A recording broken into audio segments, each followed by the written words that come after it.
E aí, cambada, tudo em cima? Aqui é o Perspectivando. Eu sou o Hugo Tomar. E aqui é o Ezequiel. Pra esse episódio, que eu já perdi a conta, não sei que episódio a gente tá. 14? 14, cara. Caramba, 14. Se fosse o 13, episódio. seria um episódio excelente, hein? Nossa, verdade. Perdemos um easter egg aí. Para falar sobre política e o número 13. Quem pegou, pegou. Então você já pode separar suas hashtags aí, sua bandeirinha, sua máscara de palhacinho e embarcar com a gente aí nesse episódio, que o Brasil só vai mudar quando o anarquismo começar. É isso aí. Foda-se. Falei. O Brasil só vai mudar, cara, a partir do momento que ele mudar. No future. Mas antes de tudo, né, a gente não pode esquecer do que a gente não pode esquecer, cara? De votar? É isso também, isso é importante. Não pode esquecer de votar. Mas eu acho que é do abraço pro gaiteiro que você tá falando, cara. Esse aí, dos abracitos, dos gaiteritos.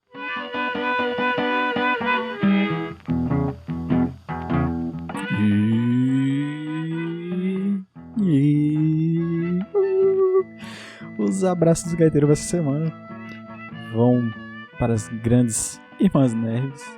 Tô sempre aí, né, grandes cara? irmãs nerds, né? Estão aí de novo, novamente. Sempre aí comentando. Elas se separaram, não são mais uma dupla de DJs, de DJ evangélica. Tão precoce assim, cara? Porra. Já. Elas fizeram sucesso. Explodiu aqui no episódio, né? Aí... 4 semanas só de hype, porra. Vai fazer o quê? Sucesso aí na carreira solo como cantora de aniversário de festa infantil, de subcelebridade. O abraço também pro Éder Fernandes. Pô, grande professor Éder. Abraço aí. Salve pra nós. O FBI, que ele fez a piada ali, ó, quem nasce na lua é mineiro, porque ele sabe a verdade, que foi tudo gravado no Texas. Esse daí, como ele é do FBI, cara, se ele falou que é mineiro, tá falado, entendeu? Eu não vou discordar, eu não vou falar que não é, porque o cara é do FBI, né? Ele sabe onde eu moro, provavelmente. Ele sabe, do meu histórico. O Matheus Prestes mandou um show de bola. Grande Matheus Prestes, cara. Grande abraço aí. Que era só um menino há um tempo atrás, hoje em dia tá aí barbado. O Lucão, o Lucas Andrade. Grande Lucão, cara. Grande mesmo. Abraço. Grande mesmo. Pros compartilhamentos, a Ana Carolina. Ana Carolina, grande abraço. A Renata Roller. Renata Roller também, um grande abraço e um beijo. Beijos. Pra Fabiana Pérez. Fabiana Pérez também, um grande abraço. Mais algum consagrado, cara, pra receber um abracito da semana? Pra todos os ouvintes que estão ouvindo. Pra todo mundo que tá ouvindo aí, se você quiser ganhar um abracinho, cara, comenta aí, compartilha, né? Segue a gente no Twitter, segue a gente na rua, né? Não esquece de jogar pedra. Joga uma pedra, né? Chama de petralha, vai pra Cuba e é isso aí. Beleza. Você sabe que a partir desse momento, a partir desse episódio aqui, você vai ser enquadrado como vai pra Cuba, né? Automaticamente você tá na lista de comunista. Sempre fui. Beleza, então. E, obviamente, aquele abraço quentinho pra todo mundo que tá ouvindo. Aquele grande abraço quentinho, aconchegante. Abraço de mãe.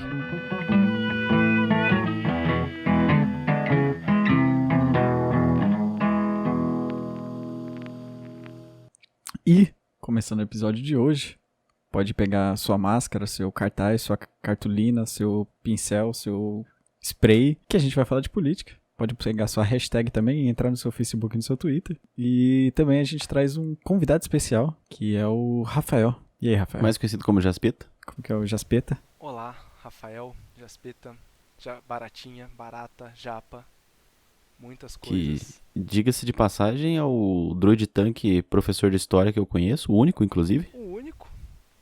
Eu já fui o melhor quando existiam 3. Né? Isso é verdade. E daí, mas ao longo da pouco história. tempo que eu fui melhor. Depois eu caí também pro segundo lugar, né? E eu acho que o terceiro parou de jogar, mas enfim, não tem problema. Pra minha autoestima, eu sempre me recordo daquele momento. Tem no seu Lattes? Não tem, mas agora vai ter. Muito obrigado pela indicação. Nossa, eu colocaria fácil. Coloca Helm First lá no Lattes, cara. Mas tá na geladeira da minha mãe. Link o archive lá no Lattes, Helm First. Caralho, mano, já pensou, você abre o Lattes do cara, aí você clica no bagulho, é o first tank, puta que pariu. Eu contratava na hora. Por incrível que pareça, cara, eu já vi como habilidades em currículo administrador de grupo de WhatsApp. Eu não tô zoando. Eu tirei xerox disso. Mas, enfim, voltando, Rafael, se você fosse se gabar, fosse vender o seu peixe sobre você pra alguém, o que você falaria? Profissão, você colocaria lá druid tanque ou professor? Eu acho que atualmente o professor tem um pouquinho mais de prestígio, viu? Porque Druid Tank tá Vixe. osso. Ah, não sei não, hein, cara. No Brasil? No Druid Tank Brasil? tá osso, você não acha grupo. Então, assim, eu sou um professor de história, atualmente trabalho como professor, mas também trabalho na coordenação de um colégio, né? Sou formado em história Boa. pela Unesp, campus de Franca, grande Unesp Franca, saudades, aquele lugar maravilhoso. E também tenho graduação em pedagogia, né, para poder trabalhar na área de coordenação. Que da hora. Olha, são as coisas engraçadas, né, que eu vou completar esse ano 30 anos, então eu tô naquele momento que você percebe que você é velho. Tem esse detalhe importante aí pra mim também, da minha história, porque você começa a parar e pensar assim, eu já tô quase há 10 anos trabalhando com isso, né? Então, assim, você fala, nossa, caralho, já tá 10 anos trabalhando com educação. Porra. E eu não percebia, mas agora começa a pesar, né? Esse gosta de sofrer, tio. Esse gosta de sofrer, Esse mano. gosta de 10 anos. sofrer. E aí é basicamente isso, né? Então, um cara aí que trabalha com isso. Também gosto, já tenho trabalhado um pouco com política, já trabalhei com pesquisa também histórica, né? Então, são coisas que me atraem bastante a curiosidade, atraem bastante meu interesse. Você já foi candidato? Não, mas já trabalhei com campanha de candidatos, coordenando campanhas, no ano passado, inclusive. Ele já foi candidato, sim, cara. Eu tô ligado que eu achei uma revista dele antiga. Ele Não, foi isso não tem candidato nem a chance, porque Colheita eu do era Capricho. feio, eu era um adolescente feio. Não, não era, né, Jaspeta? Não, eu era porque eu era Não era, né? adolescente. Agora eu sou velho, eu sou adulto, entendeu? Eu não falei que eu sou um adulto bonito. Hoje ninguém Eu não sou liga mais pra isso. adolescente, é diferente. Gratuito pra caralho. Cara, otário, velho, do nada. É que Rafael não tem nada a ver com você, cara. Eu te conheço por Jaspeta, né? Então, tipo, é difícil falar Rafael. Rafael Jaspeta. Cara, mas você sabe, eu tenho apelido desde que eu sou criança, né? Que, tipo, eu pequenininho entrei na pré-escola, meu apelido era Baratinha, porque o apelido do meu pai é Barata. E daí eu fui pra faculdade, também tinha apelido lá, e daí eu jogava WoW, tinha apelido, ia tipo no boxe, me chamavam de apelido. Quando eu comecei a trampar, daí eu lembro um dia que chamaram, ô Rafael, vem cá. Daí eu parei e eu olhava assim, tá ligado? Falei, mano, é comigo, será, tá ligado? Será que eu sou o Rafael? Que esse cara? Daí demorou pra eu acostumar, tá ligado? Hoje eu sou acostumado, as pessoas me chamaram de Rafa ou Rafael, não sei o que. Mas na época, mano, ninguém me chamava do meu nome e eu não tava acostumado, tá ligado? Era engraçado. Cara, Rafael? Faz tanto tempo que eu não ouço esse Que nome. esse tá ligado? cara trabalha aqui também? É novo? Mas eu sou muito acostumado a apelido, velho. É foda. É foda, mas é engraçado também. E pela quantidade, né, de apelido. Sim, Não é um cara, só. sim. É foda. Mas então, vou encarnar o personagem do Facebook aqui, cara. Acho que vou soltar aquela célebre frase que a gente sempre lê na internet. O Brasil só vai se consertar quando se instaurar uma ditadura militar aqui dentro. Essa frase tá correta, Jaspeta? Cara, não, né? Sim, porque a gente já viveu uma ditadura militar, a gente já viveu uma ditadura de outras formas, né? Uma ditadura civil, e o Brasil continua, continua não, né? Mas o Brasil ele já passou por isso e nós estamos do jeito que estamos, na verdade, né? Se a gente for pensar a questão da democracia no Brasil, ela começa em 80 e pouco e até hoje a gente não sabe lidar direito com ela. Falando da história democrática, né? Da democracia, da República Brasileira. Sim. Começo do século XX, finalzinho do século XIX e tal, mas enfim, até final do século XX, até 1985, o Brasil viveu um grande cerceamento dos direitos humanos, direitos da cidadania e tudo mais, né? A tortura, na verdade, por exemplo, era um bagulho muito comum entre o começo do século e o final do século. Aham. Viver sem tortura é uma coisa muito nova, na verdade, né? E a gente não imagina isso. Nós somos a geração que nasceu na redemocratização, a geração que não conviveu com essas coisas, e na nossa cabeça é tudo muito longe, é tudo muito de outra época e tal. Mas ser torturado era normal. Ser torturado não, né? Mas ter pessoas presas, torturadas por conta de alguma coisa era normal. Viver um período de censura, né? Mas, tipo assim, cara, qual que é o tesão que essa galera sente na ditadura, cara? Eu já parei pra poder pensar muito nisso, assim. E eu não consigo pensar numa resposta que seja palpável, a não ser só falta de informação mesmo, sacou? Cara, eu acho que tem um negócio que é o saudosismo, Uhum. né? Assim, principalmente fora dos grandes centros, fora da capital São Paulo, fora da capital Rio de Janeiro, você ouve bastante com força das coisas, Porque a repressão da ditadura ela não batia da mesma forma na capital e no Sim, interior, exatamente. né? Eram de formas porque- totalmente diferentes, né? Exato, É, exato. geralmente quem defende, tipo, quem defende muito com unhas e dentes, assim, não tava perto do foco, né, cara? Por causa dos meus parentes. Interior de Minas Gerais. Então, tipo, a água não bateu na bunda lá. E aí, é que nem você falou, rola a pilha do saudosismo, porque na maioria das vezes essa galera era jovem na época. E quando você é jovem, você faz coisas que você, sei lá, se diverte fazendo. E depois que você fica velho, você fica chato. Você sente saudade disso, né? Acho que rola um pouco disso também. Olha que coisa engraçada, cara. Terminei semana passada um livro que é a biografia de Carlos Marighella, né? Marighella, ele foi um militante político comunista aqui no Brasil, ele foi o principal expoente da guerrilha contra a ditadura militar, né? Uhum. É muito engraçado, cara, porque eu sou professor de história, né? Sou formado em história, eu tive uma educação, um ensino que eu me vejo como uma pessoa privilegiada no ensino que eu tive.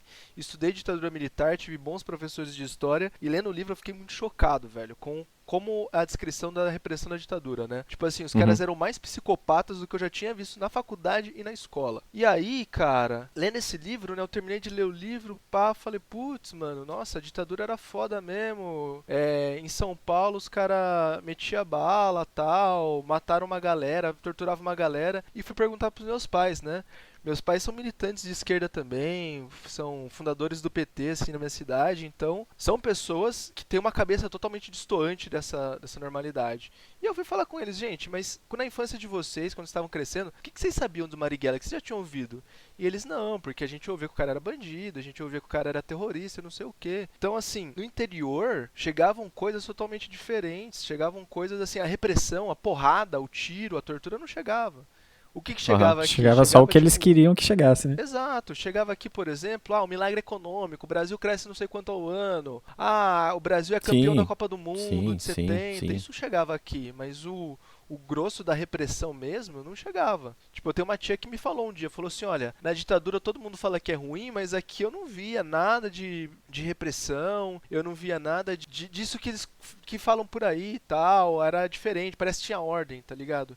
E eu não julgo, porque a percepção das pessoas realmente era essa, né? A percepção da pessoa em si, da realidade que ela tinha naquele momento, era aquela, mas em outros lugares do Brasil tinha coisa muito, muito doida, muito horrível acontecendo que a gente não via. A gente tem que pensar também que 2021 nós vivemos num mundo muito mais globalizado, muito mais tecnológico, que o que acontece hoje em São Paulo, eu tô vendo aqui de Bitinga, vocês estão vendo do Paraná, enfim, a gente vê de longe, né? Naquela época não, naquela época uma notícia que acontecia hoje em São Paulo chegava amanhã cedo. E se chegasse amanhã cedo, né? Exato, chegasse. Então, assim, a percepção das coisas era muito diferente em relação ao que era hoje, né? A gente não vive a gente vive no mesmo mundo, mas ao mesmo tempo não é o mesmo mundo. Isso eu acho que é uma coisa doida da história, né? As coisas, elas mudaram de certa forma. Se você olhar, tipo, a década de 70 para hoje parece um mundo totalmente diferente. Só que se você olhar de hoje e a década de 70 para 200 anos do passado, você fala, caralho, é a mesma coisa 70 e hoje comparado a 200 anos atrás, né? Eu acho que a doideira da história é essa, inclusive. Dando uma viajada. O salto de evolucionista, não sei se seria essa palavra que teve nos últimos, sei lá, vamos jogar aí, 100 anos. É tipo absurdo em comparação com os outros, basicamente todos os outros anos que tiveram pra trás, tá ligado? Mas é porque você tem tecnologia avançando muito mais rápido do que naquela época, né? Você tem muito mais gente fazendo muita pesquisa, então meio que a evolução vai acontecer mais rápido, né? Nessa questão tipo de evolução. Vai escalonando, né? Tipo, 2 mais 2... 4 mais 4, 8, tá ligado? E aí só vai, tipo, escalonando de uma maneira... Vai um crescimento meio que exponencial. Cara, na questão do desenvolvimento de conhecimento, hoje realmente é uma coisa muito, muito, sei lá, fora da curva, né? Porque é muita gente... Tipo assim, hoje você não vê grandes gênios, né? Que nem você vê no passado. Você fala, eu tava agora há pouco discutindo com uns amigos sobre Einstein, né, mano? Você não vê um Einstein novo agora. Por quê? Porque tem tanta gente pesquisando coisa tão complexa que não tem um único nome. Você tem vários. E quando você tem vários nomes, você nem percebe direito. Você não sabe quem são, né? Eles não ganham tanta notoriedade quanto se fosse um cientista só. Antigamente tinha Cara, tinha um físico que a gente zoava. Putz, eu não vou lembrar o nome dele. Stephen Hawking? Mas ele se citava nos próprios artigos, tá ligado? Como eu escrevi no outro artigo, tá? Não, mas no meu outro... Cara, no mesmo artigo ele se cita umas 4, 5 vezes, tá ligado? De outros projetos que ele fez, porque na época realmente não tinha muito, tá ligado? E uma foto cabia todo mundo. Tem uma foto famosa que tem os gênios da época, vamos dizer assim. Tipo, uma fotinha cabe todo mundo. Hoje, se você for colocar, você não Se eu consegue, não me né? engano, é a foto da equipe que desenvolveu a bomba nuclear de Hiroshima e Nagasaki, que tem o Einstein, inclusive, não é? Teve uma conferência e tá a galera toda reunida lá. Eu esqueci o nome da conferência. Ah, não, lembrei, tô ligado.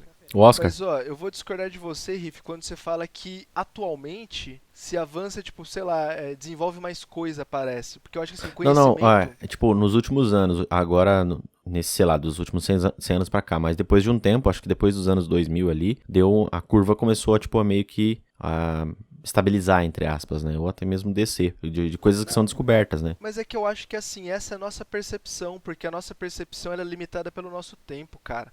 Porque assim, Uhum. se você parar pra pensar no que foi o fogo pra humanidade, o fogo representou muito mais que a internet, tá ligado? Uhum. O impacto foi maior. Exato, se a gente não tivesse descoberto o fogo, Uhum. nada disso, a internet não existiria. Mas são assim, são às vezes pequenas invenções que a gente nem imagina, né? A gente não vislumbra a possibilidade delas existirem e elas chegam do nada e revolucionam a forma como a gente lida com o mundo. A internet é isso, né? Eu sempre falo para meus alunos, porra, 20 e poucos anos atrás, a internet ela não estava difundida, não existia. Você sabe o que não existia? Caixa eletrônico. Eu não podia ir no banco sacar dinheiro porque não tinha uma coisa que fazia a operação naquela hora, tá ligado? Você tinha que ir lá falar com o atendente. Exato. Vocês são mais novos que eu, né? Na minha época era. Eu lembro quando eu era criança ainda, né? Era assim, velho. Era uma coisa louca. Tipo, você não imagina hoje um. Ah, na verdade, caixa eletrônico hoje tá defasado, né? Quem que vai na caixa eletrônica, Sim, mano? Você é, faz isso há muito tempo. Já veio e já foi É. embora já. Entende? Eu não sabia que era um caixa eletrônico porque não tinha na minha cidade.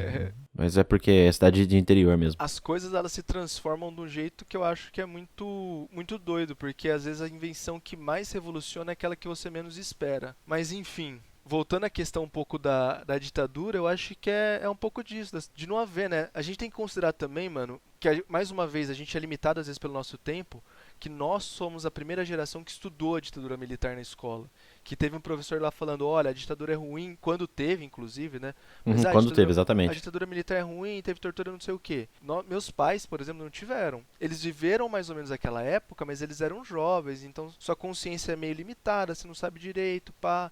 As informações vão chegando daquele jeito, né? O que chega, às vezes não chega e o que chega meio desvirtuado. Então, essa geração tá hoje na casa dos 50 e poucos, 60 anos, quando fala, que saudade da ditadura militar, é uma saudade real porque eles não têm dimensão exata do que era. Né? Sim, Porque eles não estudaram, porque eles não vivenciaram até aquela porque repressão. tudo naquela época era controlado, né, pela ditadura. Então, tipo, é que nem eles falaram aquela hora. Só chegava a eles o que a ditadura queria que chegasse. Então, tipo, os caras não vão mostrar os crimes, não vão mostrar as coisas de ruim, né?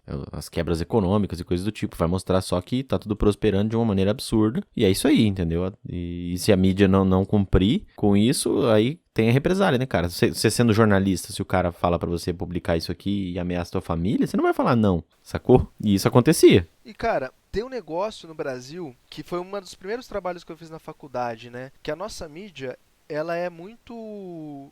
Não a nossa mídia, eu acho que talvez seja uma característica da mídia global, né? Mas ela é muito ligada às elites dominantes, né? Então, quando você teve o golpe militar em 64, a mídia tradicional ela apoiou o golpe militar, ela celebrou o golpe militar, né? Ela construiu a narrativa de ser um golpe contra o comunismo de João Goulart, porque João Goulart tinha ido pra China e não sei o quê. E a gente vê essas coisas se repetindo hoje ainda. Mas às vezes né? isso é só pra eles ganhar, talvez, tipo, ganhar recurso, ganhar, por exemplo, na ditadura Sim. tinha muita gente apoiando, então eles apoiam também pra a galera ir lá comprar o jornalzinho dele, pra ir lá comprar a revista dele. Cara, eu tenho uma visão da mídia que a mídia é um negócio, né? Você não pode excluir as emissoras de TV e os jornais como se eles fossem...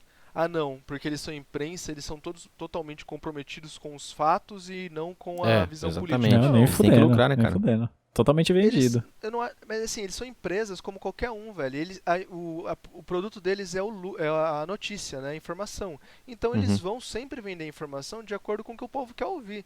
Se o povo quer ouvir que o presidente está certo no dia, eles vão lá e vão falar, o presidente está certo. Se no outro dia falar que quer que o presidente está errado, vai falar que o presidente está errado. Então eles vão sempre se guiar nisso, por quê? Porque é o que vende, cara. A mídia, ela traz houve um momento, então, que ela apoiou o golpe militar, por quê? Porque a população brasileira, né? Consumia isso, né? Exato.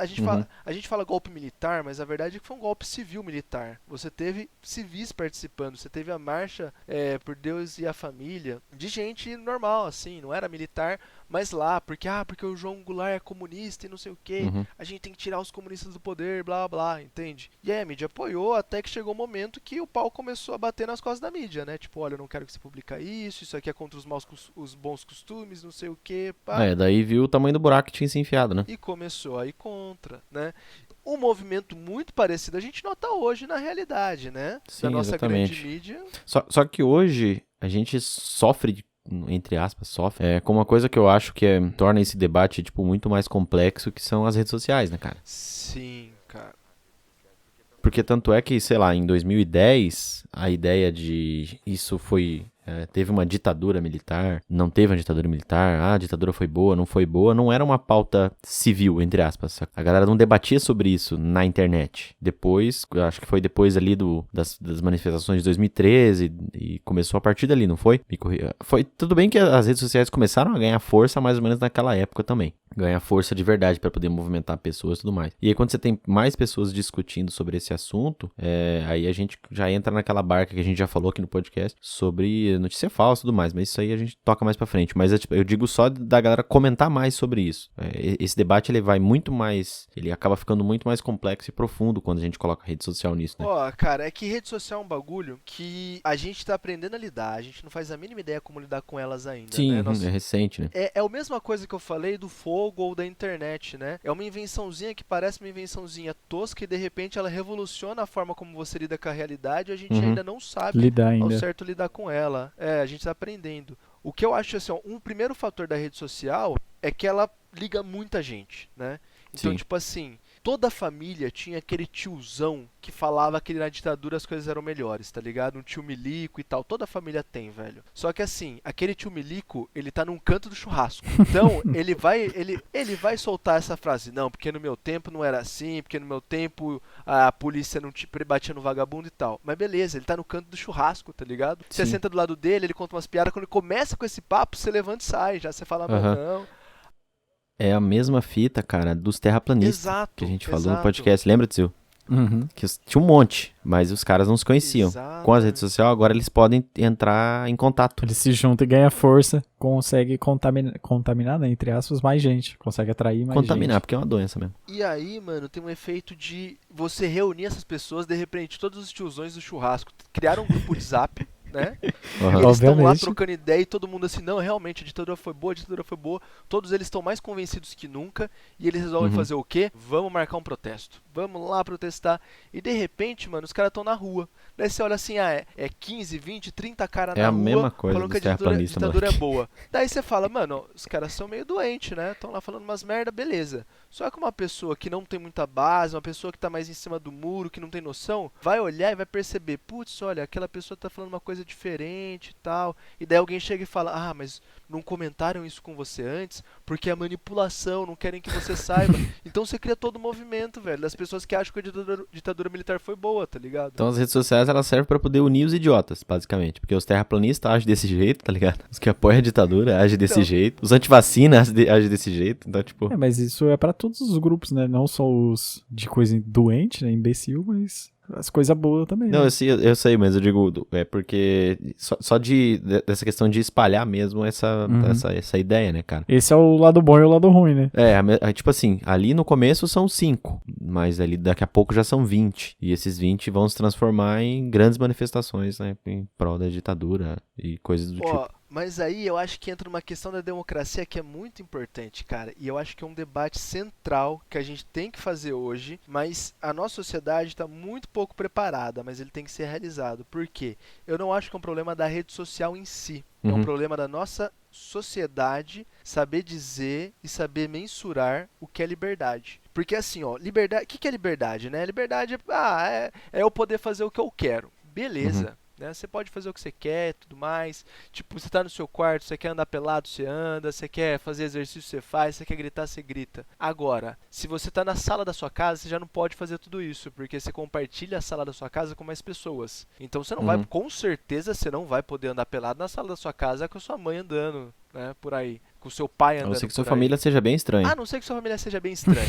Daí ela vai ter a liberdade, vai dar a liberdade de andar pelado, né? Mas assim, quando você convive em sociedade, por si só, você abre mão de uma parte da sua liberdade, do estado de natureza, né? Que os filósofos falam, né? No seu estado de natureza para conviver. Então você abre mão de uma parte da sua liberdade, da liberdade absoluta, e passa a ter uma liberdade social. Que é o quê?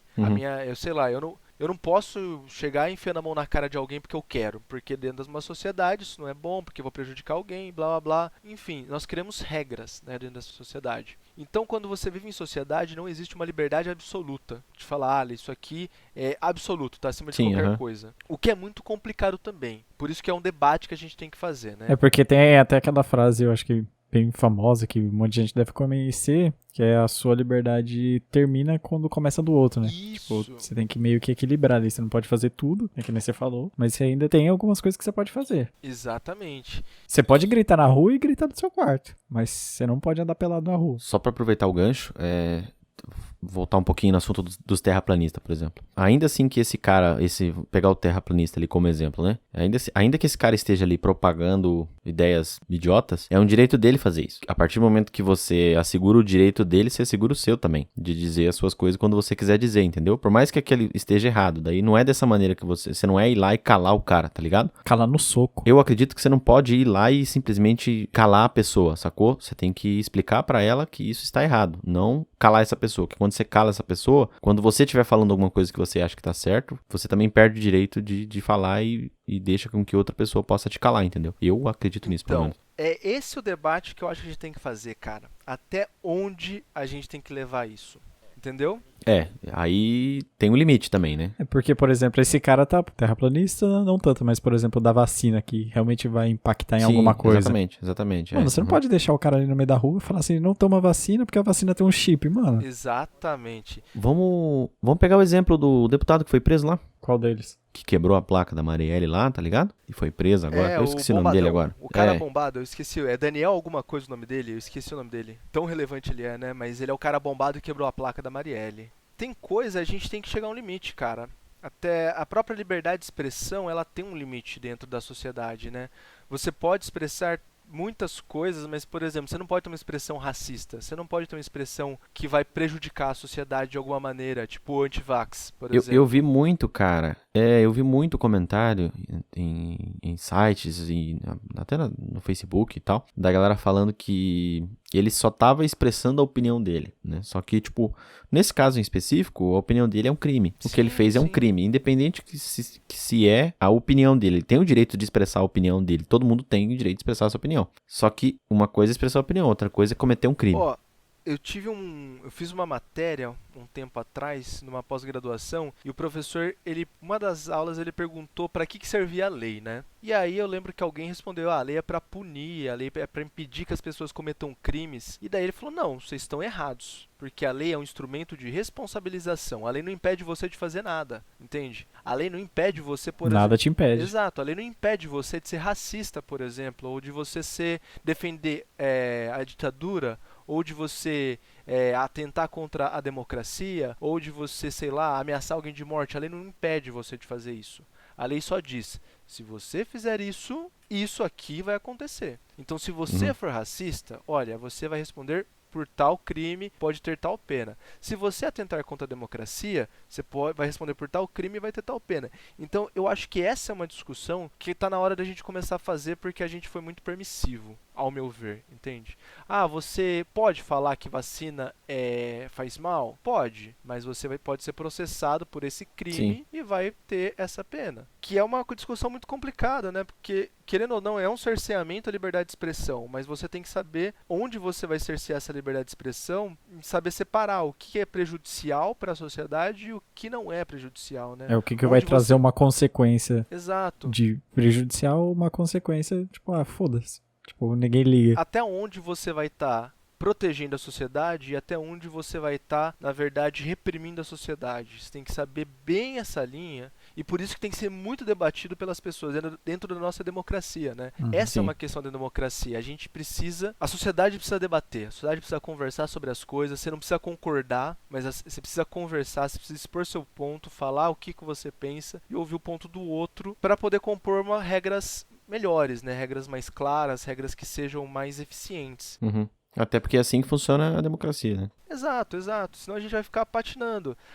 Aquela coisa que fala, porque tal partido ganhou, tal candidato ganhou e agora ele vai governar para os eleitores dele. Cara, quando você é eleito para governar para todo mundo. Então você é eleito para governar para quem votou para você e para quem não votou. Você precisa conhecer também quem não votou, por exemplo. Você para saber o que você precisa fazer para aquela população, né? Uhum. Porque se aquela população não votou em você, ela não votou em você por um motivo, ela não gosta de você por um motivo, ela tem reivindicações que talvez você não esteja atento a elas. Então você precisa pensar sobre isso. Isso pra que às poder vezes aquele atender. nicho tem uma necessidade que não estava no seu plano, ou você não ia fazer nada, mas você Exato. tem que se atentar porque é uma reivindicação deles, né? É algo que eles precisam. Vamos pegar, por exemplo, olha, a última eleição no Brasil, porque eu acho que ela é muito boa para ver isso.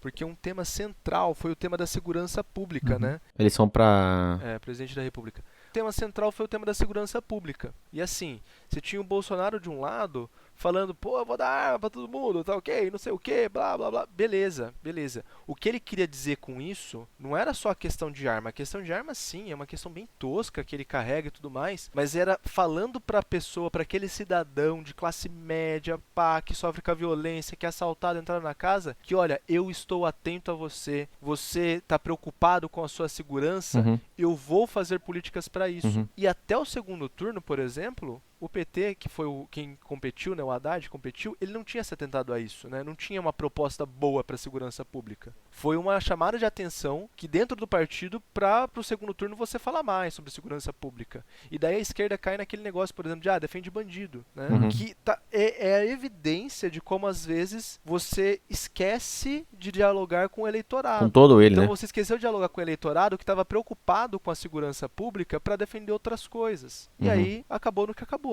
Até mesmo defender pautas que você acha mais importantes, né? Mas ainda assim, como você disse, você tem que dialogar com todo mundo, né? Se você quiser ganhar votos, tem Para que falar com todo explicar mundo, até pô. melhor um pouco, o cara que tá preocupado com a segurança pública, não necessariamente ele quer arma, ele quer uma resposta.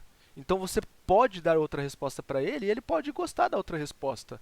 Mas você tem que dialogar com o que ele quer ouvir, o que ele precisa ouvir, o que ele tem preocupação. A única opção que ele teve ali a princípio foi vou ter uma arma e vou meter bala. Exatamente. Eu sempre vou partir do ponto que segurança pública é dever do Estado, não o meu dever ter uma arma pra poder me defender. Não, com certeza. Filhotes da ditadura! Todos engordaram na ditadura! Cara, onde é que foi que a gente errou, bicho? Porque parece que as coisas não funcionam como deveriam funcionar, tá ligado? Tipo, você tem toda uma máquina judiciária no Brasil que parece que tá faltando óleo, tá ligado? Que ela tá toda travando de alguma maneira. Tipo, a máquina do Estado, ela é meio travada. Parece... E aí sempre as pessoas usam o exemplo do tipo assim, o Brasil que não presta. É tipo o Brasil que não presta? Ou São as pessoas. as pessoas? Ou é a forma como a gente leva as coisas? A forma como o brasileiro resolve as coisas? É uma coisa cultural? É uma coisa... Qual que é a sua visão sobre isso? Cara, eu sou uma pessoa que gosta muito do Brasil. Eu sou muito brasileiro e eu não me vejo morando em outro lugar. Eu acho que a nossa cultura é fantástica. Mas a forma como eu vejo ela é, sei lá, é como se o Brasil fosse hoje um adolescente, tá ligado? O Brasil, há uns 10 anos atrás, ele era reconhecido internacionalmente tal e tudo mais. E todo mundo olhava e falava, olha que legal a cultura brasileira e não sei o quê. Eu lembro que nessa época eu viajei. E os lugares onde eu ia, conhecia gringo mesmo, assim. Todo mundo falava do Brasil e não sei o quê. A gente era criança bonita naquela época. Toda criança bonita, quando envelhece, chega na adolescência, fica cheia de espinha, magro, torto e tal, e fica feio. Hoje nós somos adolescente feio, tá ligado? O Macaulay Culkin tá aí de exemplo. Exatamente. A gente tem que torcer muito pra não terminar que nem um adulto feio também, que nem o Macaulay Culkin, né? Porque toda criança bonita vira um adulto feio. Drogado. Esquisito. Exatamente. Toda criança bonita vira um adulto feio. Ou quando a criança é feia, ela vira um adulto bonito, que não dá pra ser bonito a vida toda, né? Eu tô na criança feia e no adulto feio também. Eu pulei a parte do bonito. Isso tem relação com o tempo do Brasil também, né? Como a gente puxou lá no começo Sim, exatamente, cara. da conversa, tipo, o Brasil ele ainda é jovem democraticamente. Então, tipo, a gente tá errando pra tentar consertar esses erros e melhorar mais pra frente. Se a gente compara com países que já erraram muitas vezes, tá ligado? Que tem, sei lá, 1000 anos, 2000 anos de história e alguns deles... Porra, os caras tiveram tempo para errar pra cacete, então, né? Deixa a gente ter o nosso tempo aqui. Eu tava falando com o Hugo antes, né? E você falou no começo, que eu entendi. Tipo assim, a gente tem a democracia ali, mas ela funciona no papel, né? Ela é bonita, ela no papel. Por fora, realmente ela não acontece direito, não. É que a nossa democracia, ela é uma democracia jovem, mas no sentido assim, o Brasil se tornou uma república em 1889. Pouco mais de 100 anos, né? A gente tá indo pra cento e pouquinho, 130 anos quase, né? Aliás, fez 120 anos há pouco tempo, melhor arredondar assim. Então o que acontece, cara? Se você compara com outros regimes políticos, vamos pegar assim, a Europa. Pô, a Europa é civilização há milênios, né? Tipo, você pega a Roma, é milênios. Você pega a França, data lá da época medieval, a Inglaterra, época medieval e tudo mais. Grécia. A Grécia. Então, assim, o que acontece? São lugares onde toda essa noção de sociedade ela se desenvolveu ao longo de muito tempo. Então, as pessoas elas têm noção do papel delas dentro da sociedade. Por quê?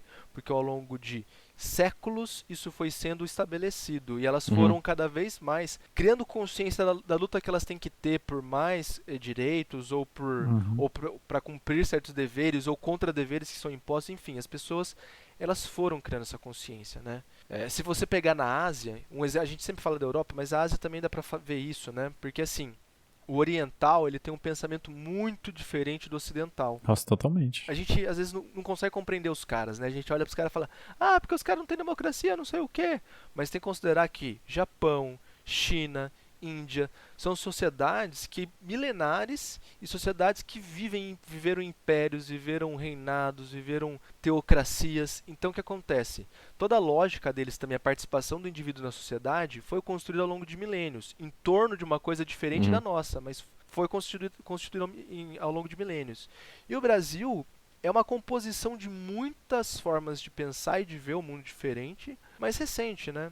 Assim, tem uma frase que eu gosto muito, na verdade é um discurso, né? Mas a passagem que mais me chama a atenção é o discurso do Gabriel Garcia Marques, escritor colombiano, quando ele ganhou o Nobel de Literatura, que ele fala da solidão da América Latina, né? Que em espanhol é a Soledad de Latinoamérica. E daí ele fala o seguinte, que Roma demorou 500 anos para construir o primeiro muro. E vai falando um monte de coisa, fala assim, o mundo tem que ter também, olhar para a América Latina e ter paciência, e entender que a gente é uma sociedade nova, que a gente está engatinhando e está começando a se construir.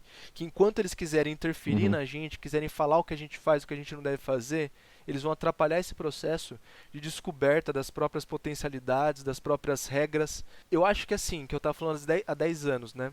Há uns 10 anos eu acho que não só o Brasil, mas a América Latina teve muito forte esse processo de descoberta, né? Do que a gente vai fazer, como que a gente vai guiar, quais são as nossas regras, qual é o regime político. Eu acho que, se você analisar o contexto da Guerra Fria, você tem lá a luta do socialismo contra do comunismo contra o capitalismo, né? Beleza, não sei o quê. E aí o comunismo acaba na União Soviética. Você tem herdeiros desse socialismo no mundo. Você tem a China, por exemplo, com o Oriente, né? Que o socialismo oriental, então aliou essa cultura que eu falei em torno de um grande líder, né, porque a cultura imperial e tal, com o comunismo, e você tinha na América Latina.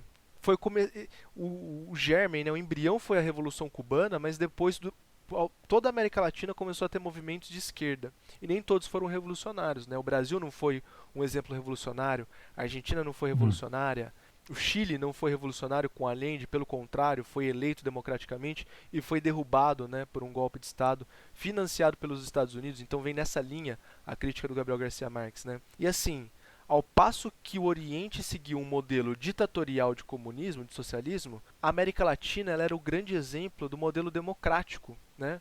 Por quê? Porque, querendo ou não, nós funcionamos dentro de uma democracia. A democracia é o que sustenta a nossa sociedade e sustenta todas as sociedades da América. E aí, dentro dessas sociedades, foi se desenvolvendo esse pensamento de esquerda e foi se construindo como uma alternativa ao imperialismo estadunidense, ao capitalismo e tal, né?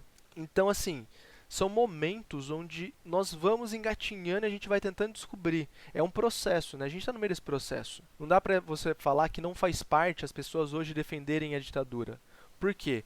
Porque até pouco tempo atrás a gente nem lembrava de discutir, de debater sobre a ditadura, né? A gente não falava, a ditadura foi ruim. Isso aqui não existiria há 10, 15 anos no passado, porque ninguém ia falar que a ditadura era boa. A partir do momento que elas começaram a falar que a ditadura era ruim, era boa, a gente também começou a sentar e falar, mas peraí, vamos discutir.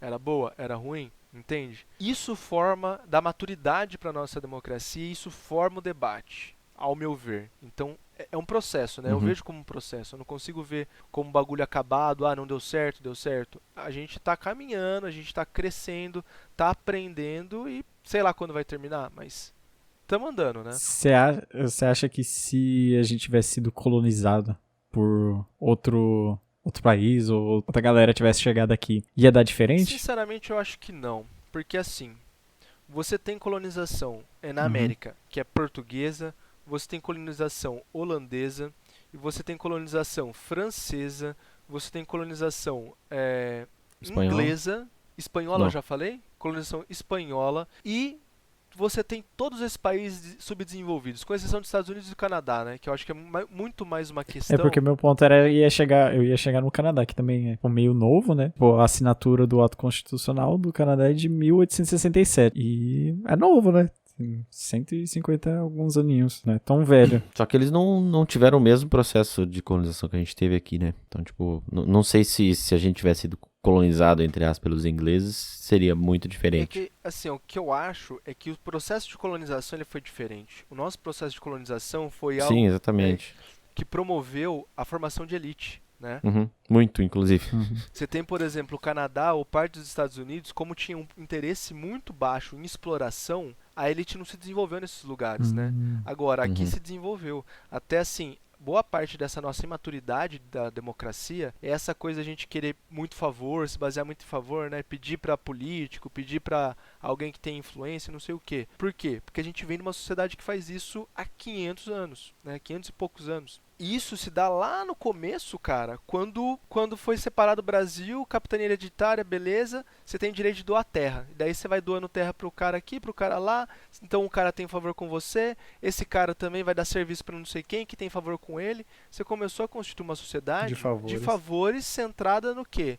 Na autoridade de uma elite. E nos lugares onde não houve esse interesse em explorar, por exemplo, onde os caras olharam e falaram assim, ah, mano, foda-se ali, velho, não tem o que fazer, deixa lá, só manda os caras morar lá mesmo e foda-se.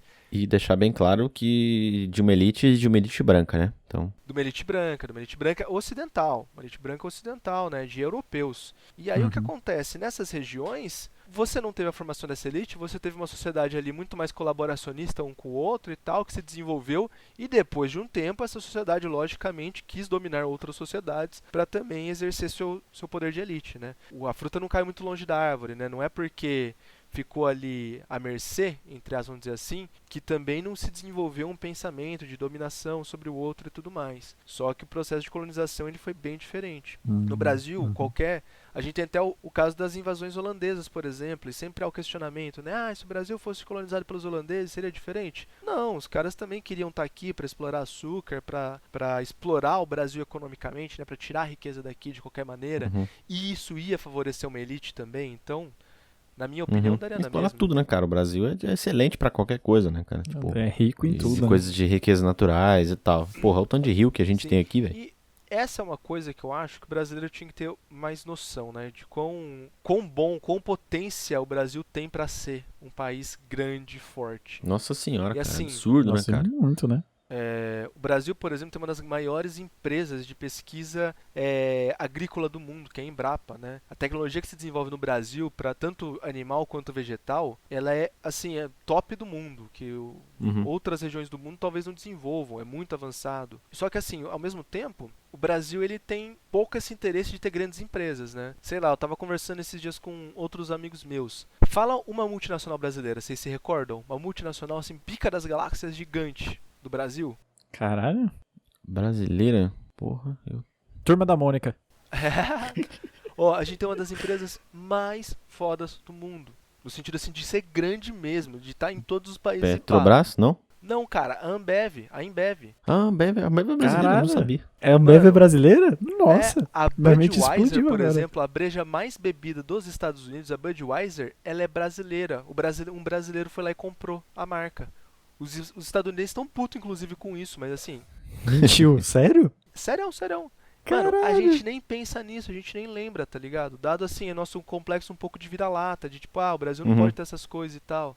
E o Brasil tinha que investir mais, por exemplo, nisso, né? De ter empresas competitivas em níveis globais, que é uma coisa que a Uhum. gente não liga, a gente aceita, por exemplo, vamos aceitar, o computador do Brasil é bosta, né? A empresa de tecnologia do Brasil é ruim, boa é de fora e não sei o quê. Mas, pô, não, vamos investir um pouco mais, vamos dar uma moralzinha a mais e tal. Essa empresa, ela poderia ter sido grande global, como outras foram, né? Como as empreiteiras, em um momento também da nossa história, foram grandes fora daqui.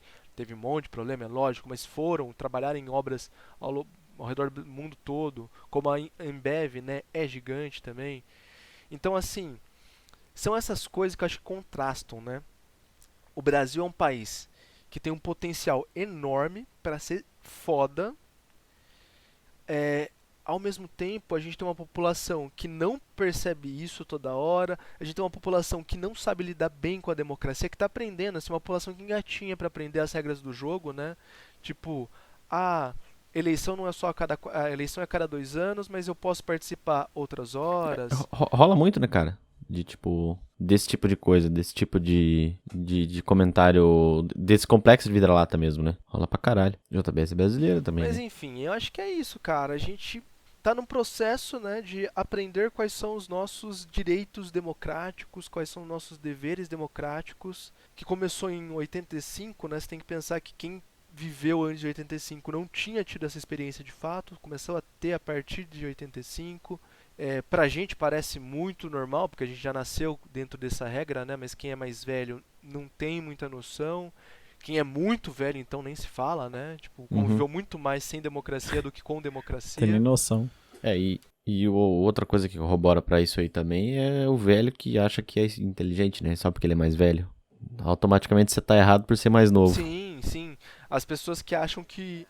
Cara, é aquela frase, né? Porque no meu tempo, tipo, como se você tivesse morrido lá atrás, você tá congelado lá atrás, como se hoje não fosse seu tempo, tá ligado? Como se o tempo que você tá vivendo agora não é seu também. Em tese, se você pegar, por exemplo, pessoa mais velha, mais simples, tipo o pessoal do sítio, realmente pra eles esse não é muito tempo deles. Você pega o pessoal mais velho que era acostumado, tipo, full fazendeiro. Não daqueles ricos pra caralho, cheio de gado, que tem helicóptero e nave espacial. Aquele mais simplão, que vive... Caralho, você conhece um fazendeiro que tem nave espacial? Conheço, vizinho do Porra. meu avô. Mato Grosso tá voando mesmo, enfim. Mas eu falo daquele simplão, que vive da fazendinha dele, tipo, cria lá, vende seu gado e sustenta Mas geralmente com esse isso. cara ele não tá nem ligado de discutir ditadura, né, cara? Então, mas eu falo assim, que pra ele parou muito tempo atrás, já tá parado, ele tá vivendo a mesma coisa todo dia. Mas geralmente quando você vê essas coisas, geralmente é de velho e esse velho tá na rede social, né? Então, tipo, se ele tá na rede social, ele já tá no tempo nosso, entre aspas, né? Por mais que ele esteja no tempo nosso a todo momento, mas digo... Entendi. É aquela pessoa que, tipo, ela poderia se atualizar se ela quisesse, mas ela faz questão de não querer. né? Isso. Se ela quisesse, ela poderia, mas ela tá de boa. Mas Pra aí ela o funciona, conceito dela tá errado, né, cara? Ele vai ter que se atualizar. E se ele se atualizar, ele vai perceber que ele tá errado. E é, tipo, muito mais fácil continuar burro, né? Então, por exemplo, se você chegar aí e falar assim, você tem que tomar vacina. Ele vai falar, porra, beleza, a vacina aí já era. Porque antigamente eles tomavam vacina. E era pior, era a vacina com revolvinho, cara. Minha mãe tava contando esses dias. Era pistolada, era igual de gado, né? Chegava na escola, fazia fila e pá, não trocava nem agulha, porque ninguém sabia direito os problemas que isso podia gerar. Caralho. Hoje a gente sabe que tem muita coisa errada que pode acontecer nisso, mas na época ninguém ligava, era só pá, pistolinha de vacina na Primeira galera. da fila tem hepatite, moleque. Já era, cagava todo mundo. Carimbando a galera. Cara, e outra coisa que eu acho que assim, o mundo de hoje ele é bom por esse sentido. O Brasil é um país muito diverso, né?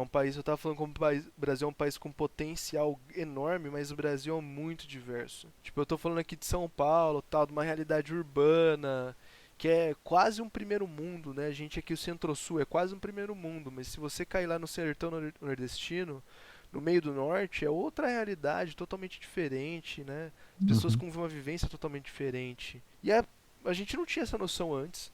Era muito difícil ter essa noção, né? Hoje, a gente pode ter um pouco mais, mas a gente precisa conversar mais sobre isso também, dentro da nossa democracia, né? Uhum. Tipo, a gente precisa ouvir muito mais o cara que é do Nordeste, por exemplo, ele contar os problemas dele e para ele aprender também com a gente como que é a nossa realidade, como é o mundo que a gente vive, que é diferente do mundo dele, né? E o Brasil, por ser um país grande, né, cara, tipo, dificulta nessa área também, né? Porque você tem um país muito grande, com muitas regiões diferentes, com muitas pessoas diferentes, com culturas diferentes. Então, tipo, é difícil você também administrar tudo isso e colocar tudo dentro de um pote só, né? Com certeza, cara. E eu acho que é essa um pouco daquele discurso que eu falei, né? De ter paciência com a gente, que a gente tá se desenvolvendo, porque é muito fácil você se desenvolver, por exemplo, tipo, um país desenvolvido da Europa que tem 3 milhões de habitantes.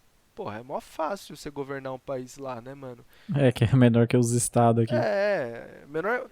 E geralmente o pessoal usa de exemplo os países que exploraram outros, tá ligado? E, tipo, cataram o recurso e construiu uma sociedade mais desenvolvida nas costas dos outros. Daí, tipo, também é fácil, né, cara? Quando você postar uma corrida, o cara tá de bicicleta, você tá de helicóptero, sacou? Cara, é que nem quando você vai discutir, toda vez que você vai discutir sobre sociedade, sobre viver e não sei o que, alguém vai levantar o argumento dos países nórdicos.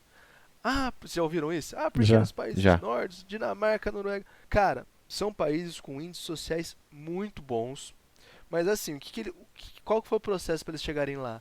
É uma carga tributária muito grande. E essa carga tributária grande, quando foi instituída, incidia sobre quem? Muito forte. Sobre o pobre. Então o pobre foi embora desses países, né?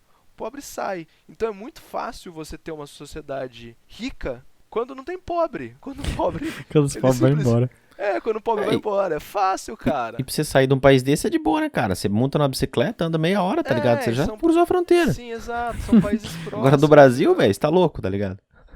Olha o tamanho dessa porra, velho. É muito difícil você conseguir, tipo, sair de uma situação ruim, ruim assim, subdesenvolvida como a nossa, e chegar numa situação desenvolvida. Hoje eu gosto muito de olhar o caso da China na questão econômica. Porque os caras saíram lá no começo do século XX de uma nação pobre, foi feita a revolução cultural lá de Mao Tse Tung e foram estabelecidos planos. Eles falaram, olha, nós vamos fazer planos a cada 5 anos pensando em economia, plano, não sei o que. Foi indo, teve abertura econômica para o capitalismo, né? Os Estados Unidos investiu muito na China, achando que o investimento dele ia derrubar o regime comunista. Pelo contrário, o regime comunista conseguiu usar o investimento para se fortalecer ainda mais internamente. Enfim, essa é uma coisa muito doida, que envolve repressão, mas que envolve poder de consumo da população. Eu estava assistindo um documentário esses dias e uma das coisas que ele conta bem esse processo, né? Dos Estados Unidos investir na China pensando em derrubar o presidente, no sentido tipo, a gente vai investir, a população vai ver o capitalismo mais legal e vai querer derrubar. E daí o que o regime fez? O regime chinês, né? Os caras pegaram esse dinheiro, criaram as zonas econômicas exclusivas, né? Que é onde é capitalista na China socialista. Lá teve desenvolvimento econômico e o que aconteceu? Começaram a promover melhoria na condição de vida dessas pessoas, então as pessoas passaram a ter condição de consumir. Então, em vez delas se revoltarem contra o governo chinês, elas passaram a ficar ok com o governo chinês. Tipo, mano, foda-se se você é uma ditadura desde que eu possa trocar de celular todo ano e viajar, tá ligado? É o que acontece hoje na China. Tenho parentes que foram viajar na Europa esses tempos atrás e voltaram falando como tava cheio de chinês. Porque o chinês tá rico, tá viajando. Tem um amigo meu que voltou da China e falou, cara, não tem povo mais consumista que o chinês, mais capitalista que o chinês. Os caras consomem muito. Então, assim, você sai de uma sociedade muito pobre, e de repente você consegue inserir ela no mercado de consumo global. E ela hoje é uma economia muito forte. Absolutamente forte. Então, assim, começa pelo ponto que eles são gigantescos também, né, cara? Você ouvinte, para e pensa. Mas por que o Brasil não dá um salto desse? Mas se você pensar a história da China, né? Quantos mil anos já não tá lá, né? Pra ter tido essa sacada. Também. Mas olha, o Brasil teve um movimento muito parecido na crise de 2008, né? Porque assim, na crise de 2008 foi quando o brasileiro começou a consumir. Foi a época de, não tem IPI nas coisas, crediário. E o brasileiro começou a comprar mais carro, o brasileiro começou a comprar mais eletrodoméstico. Isso sustentou o que foi a crise de 2008, cara? Que muito provavelmente a maioria da galera que tá ouvindo não vai saber o que foi exatamente a crise de 2008. Já tem ouvido falar, mas não sabe exatamente o que foi. É que eu vou confessar uma coisa pra vocês, cara. Vou fazer 30 anos esse ano. Então, às vezes eu falo de coisa que pra mim é coisa recente, e daí eu lembro que boa parte das pessoas já eram jovens naquela época e não lembram das coisas. Querendo ou não. Cara, é que em 2008, basicamente os Estados Unidos ele teve uma quebra, né, uma falência em massa do sistema bancário por conta de exploração de títulos de imobiliários. E aí isso foi gerando, tipo, os bancos dos Estados Unidos quebraram, os Estados Unidos teve que jogar muito dinheiro para ajudar, e daí começou a gerar uma crise em escala global. E aí o Brasil foi um dos exemplos mundiais, né, de se lidar com a crise. Por quê? Porque o Brasil tem uma população muito grande. Tem muita gente. E aí, como que a gente supriu o mercado externo? A gente supriu o mercado externo investindo no mercado interno, dando condição do mercado interno comprar. Então, você dava condição boa para ter empréstimo, diminuir juros, você reduz imposto para fazer com que a população de dentro do país compre, né? E isso, de fato, fez com que o Brasil passasse por 2008. Lógico, teve crise aqui? Teve crise aqui. É lógico que teve. O mundo inteiro estava quebrando, né? Tem parte do mundo que nem se recuperou direito ainda. A Europa não se recuperou direito ainda, por exemplo. Mas a crise aqui foi muito menor que em outros lugares. Lógico que não foi menor que a China, por exemplo, né? Mas foi menor que em outros lugares. Por quê? Porque é isso, é investimento no mercado interno. Não tem um país no mundo que se desenvolveu que não tenha investido no seu próprio povo, no seu próprio mercado, né? Eu acho que isso é outra coisa que a democracia brasileira está amadurecendo essa ideia, né? Ela já teve mais um pouco essa ideia no passado, porque assim, não tem nada mais capitalista do que você dar dinheiro pro povo gastar com você. Não tem nada mais capitalista do que você... Porque assim, como que o governo ganha dinheiro? Com imposto, né? Com consumo. Então, se a população tem dinheiro para consumir, você tá ganhando mais dinheiro e vai reinvestir. É uma roda que gira. E cada vez vai escalonando mais, né? Não existe coisa mais capitalista do que você distribuir dinheiro, porque no final, tipo assim, o rico, ele pega o dinheiro e coloca no banco. O pobre pega o dinheiro e vai no Magazine Luiza, tá ligado? É assim que Tá funciona, certo. mano. O pobre consome, o pobre faz a economia girar. Todo país do mundo, pra poder se desenvolver, ele investiu no pobre em algum momento, né? Deu emprego pro pobre, ele teve algum programa de distribuição de renda, enfim. Se o pobre tem emprego, ele tem dinheiro. Se ele tem dinheiro, ele gasta. Ele gasta, ele gera lucro. Então, tipo, né? Mano, o dono de empresa, ele vai colocando dinheiro no banco. O pobre ganha o salário e vai no happy hour depois, velho, gastar, tá ligado? Todo mundo, tipo, primeiro dia que você recebe o salário no mês, você vai tomar uma breja, você vai comer um lanche e tal, tá ligado? Você não vai colocar seu dinheiro no banco e deixar lá, guardado. Você pega seu dinheiro e vai nas Casas Bahia e compra um PC Gamer. Sim, exato, velho.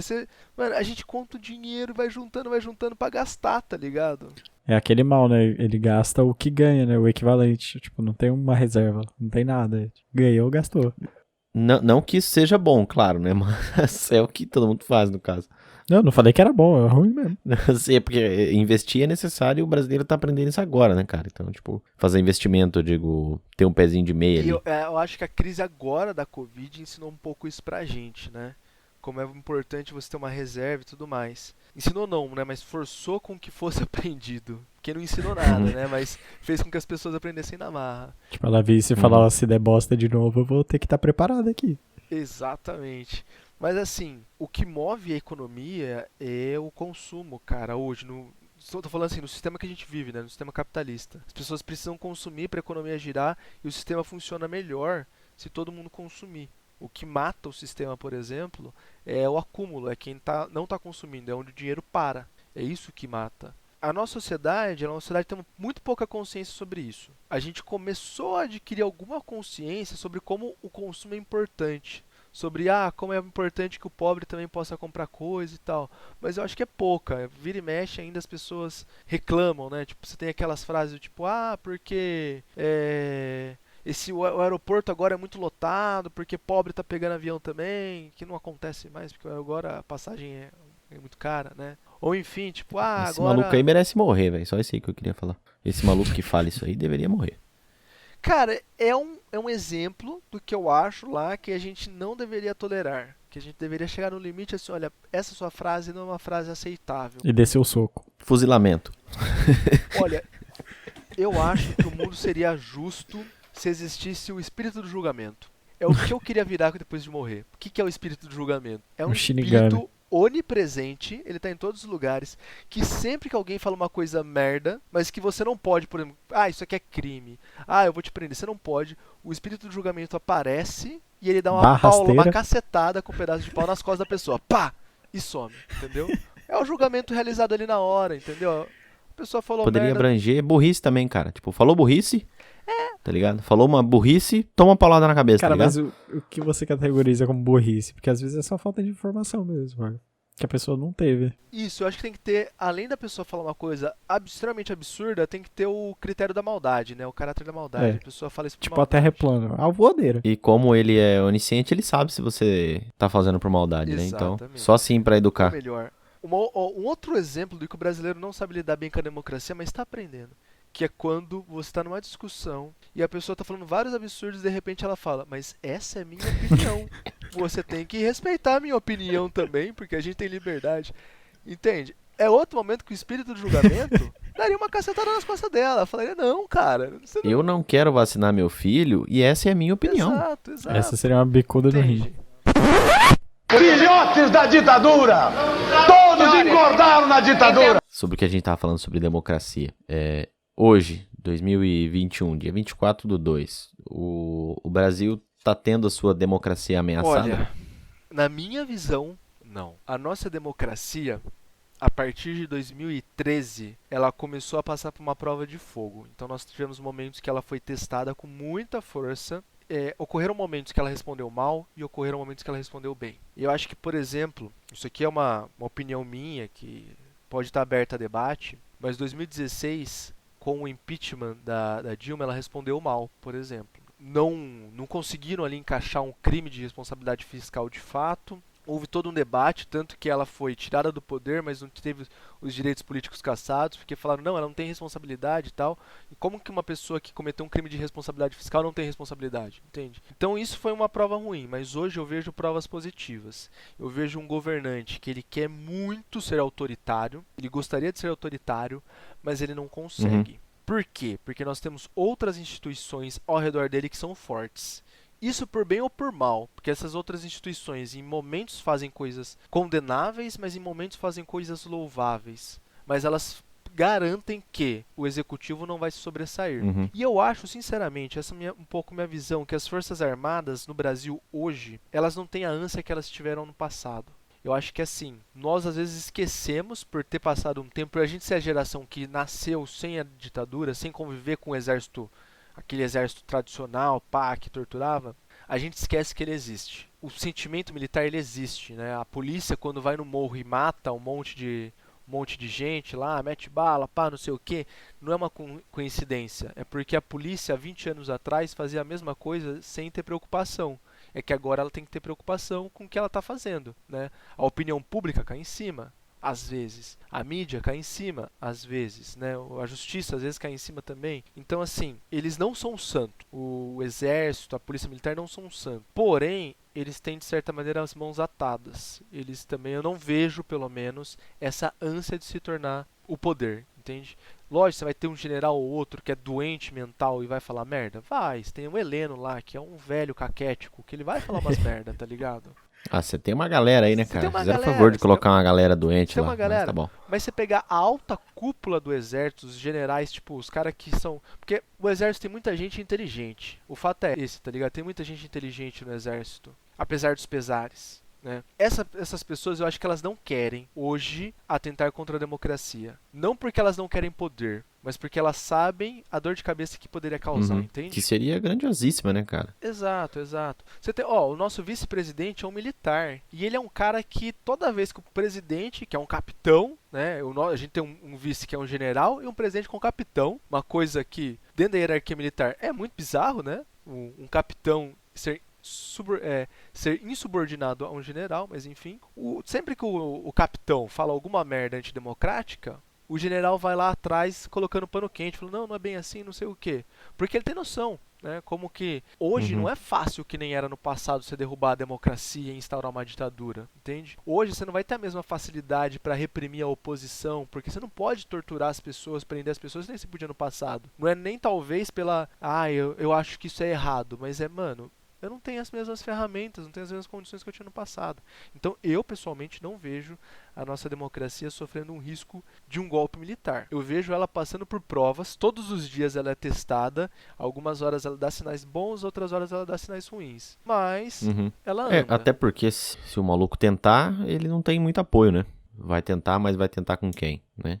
Sozinho você não vai conseguir fazer uma guerra, sacou? Exato. Hoje você tem mais da metade da população que não tem essa vontade, né, de uma ditadura militar. Você tem um exército que é meio dividido internamente. Você tem as pessoas que defendem, principalmente camadas mais inferiores do exército, né, menos com patentes mais baixas, esse é o termo. Elas defendem um pouco os golpes militar, né, uma ditadura militar, mas por não terem essa noção também, ao passo que as patentes mais elevadas falam, mano, não, deixa pra lá, vai, deixa essa merda aí, tal, entende? Seria uma coisa muito complicada de você articular. Dá pra você articular tirar um presidente? Dá pra você articular tirar um presidente. Isso já foi feito. Agora, dá pra você articular tirar um presidente e acabar com a democracia? Daí são 2 passos, e eu acho que esses 2 passos eles estão impossíveis hoje. Dá um passo maior que a perna, né? Exatamente. Tanto é que a gente já viu isso acontecer, eu digo, de você tirar um presidente, e meio que não depende do presidente, né? No caso, depende da galera que tá ali junto com ele. E a gente já viu isso acontecer e isso pode se repetir, e tem muita chance disso se repetir, inclusive. Se o andar da carruagem continuar o mesmo. Cara, e assim, é um negócio que aconteceu em 91, aconteceu em 91, o impeachment do Collor, aconteceu em 2016, o impeachment da Dilma, e que se criou na cultura do brasileiro essa noção de, mano, impeachment. O presidente Mete impeachment. E tudo impeachment. Cara, calma, velho, não é assim. Impeachment é um bagulho sério, você precisa ter um crime de responsabilidade ali, você precisa provar que a pessoa que você está julgando, ela atentou, ela fez uma merda ali, ela sabia que ela tinha responsabilidade sobre aquilo, ela foi lá e fez mesmo assim, e tudo mais. Então não é uma coisa aleatória, mas hoje na cabeça do brasileiro e na concepção de democracia que a gente tem, por isso eu falo que 2016 foi uma derrota para a democracia, porque na cabeça do brasileiro hoje se eu não gostar, eu vou impeachment. E a gente sabe que não é bem assim, né? Partindo do ponto que crime não falta, né? A gente tem exatamente isso. Crime não falta. Se for basear em crime pra poder tirar alguém. E aí entra a questão do amadurecimento da nossa democracia, né? Porque assim, o impeachment até então ele foi tratado muito como um assunto político, né? Como assim, se o Congresso tiver contra, você vai lá e aprova. Mas não é só um negócio político, ele é jurídico. Você precisa do embasamento. Você não pode pegar um impeachment do nada, né? Hoje a gente tem muito motivo, mas a gente tem pouco apoio parlamentar.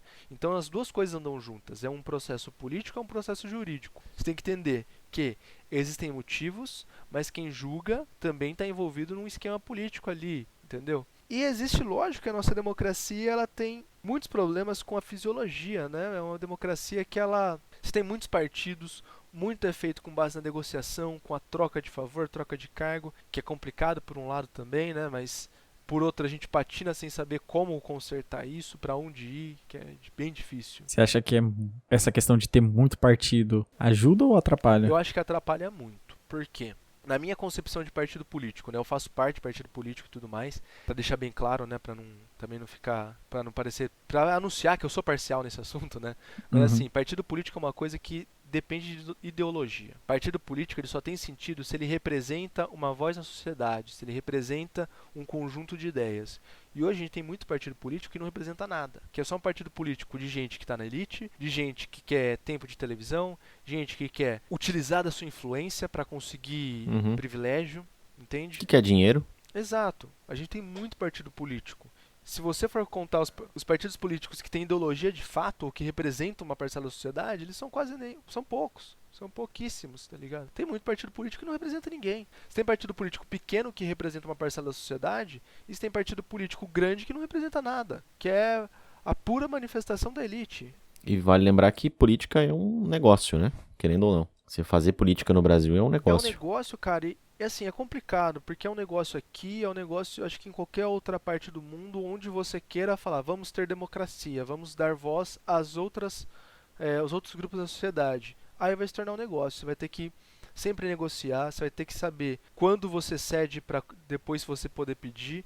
A questão é, em alguns momentos isso é levado a um extremo muito perigoso, né? Quando até às vezes ultrapassando o limite da negociação ok do jogo, que você fala, olha, ela é moralmente errada, mas legalmente aceita, para um momento que você fala, isso aqui não é nem legalmente aceito. Tudo bem você trocar cargos, né? Você fala, olha, eu vou dar cargo pra você aqui se você votar em mim no Congresso. Pô, isso é uma coisa merda? É merda, mas faz parte do jogo. Agora, A partir do momento que você compra voto, por exemplo, aí não faz nem parte do jogo, né? São os limites da nossa democracia que às vezes são ultrapassados também. Aí muita coisa que às vezes não é compra de voto direta, mas é compra de voto também, né? Quando se fala em compra de voto, parece que o cara mandou um envelope pra você com R$ 1.000 pra comprar o seu voto. Mas às vezes... Que R$1.000, filho? 50 Não, eu digo, conto às aqui. vezes...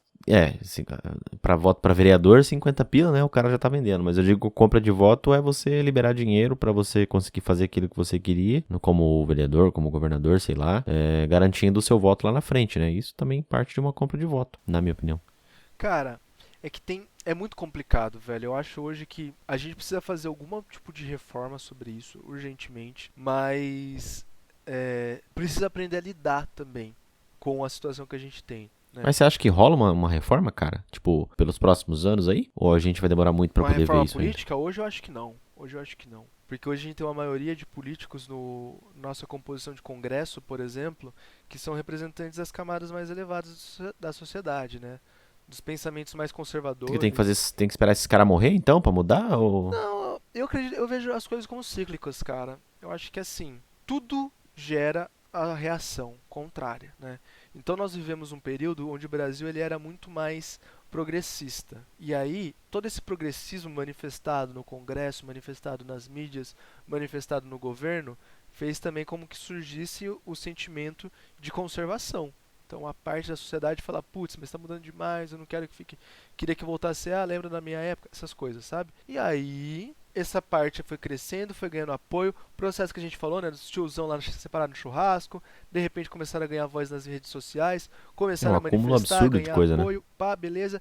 Chegaram no poder. Agora o tiozão do churrasco que fala merda tá lá na presidência da república. E ele vai falar merda lá. Ele vai falar um monte de merda lá. Todo dia ele vai sair, vai parar na frente do trabalho dele lá, vai parar na frente do Planalto e vai falar merda, né? O trabalho dele hoje é falar merda. Ele faz Eu ia falar isso. ele a faz isso com profissão uma dele hoje maestria que é absurda. Fala O cara é muito bom em falar merda, Não. mano. Então ele tem que falar merda. E aí, E o cara é bom o nisso. cara é ótimo nisso, né? O cara é, sei lá, quando foi a última vez no Brasil que você viu alguém que falava merda com tanta facilidade? Porra, faz tempo, velho. E aí o cara vai lá, fala umas merdas. Num dia que um ouve, um pega mal, o outro pega mal, a gente também vai se manifestando, a gente também vai se juntando e de repente a nossa voz vai estar mais forte que a deles e a gente vai conseguir reformular, entende? Pode ser que isso leve a uma reforma política? Pode ser que sim. Pode ser que não leve também? Também pode ser. É complicado você prever, né? Mas a chance maior, eu acho, é que numa conjuntura diferente de Congresso. Na conjuntura que a gente tem é muito difícil. Né?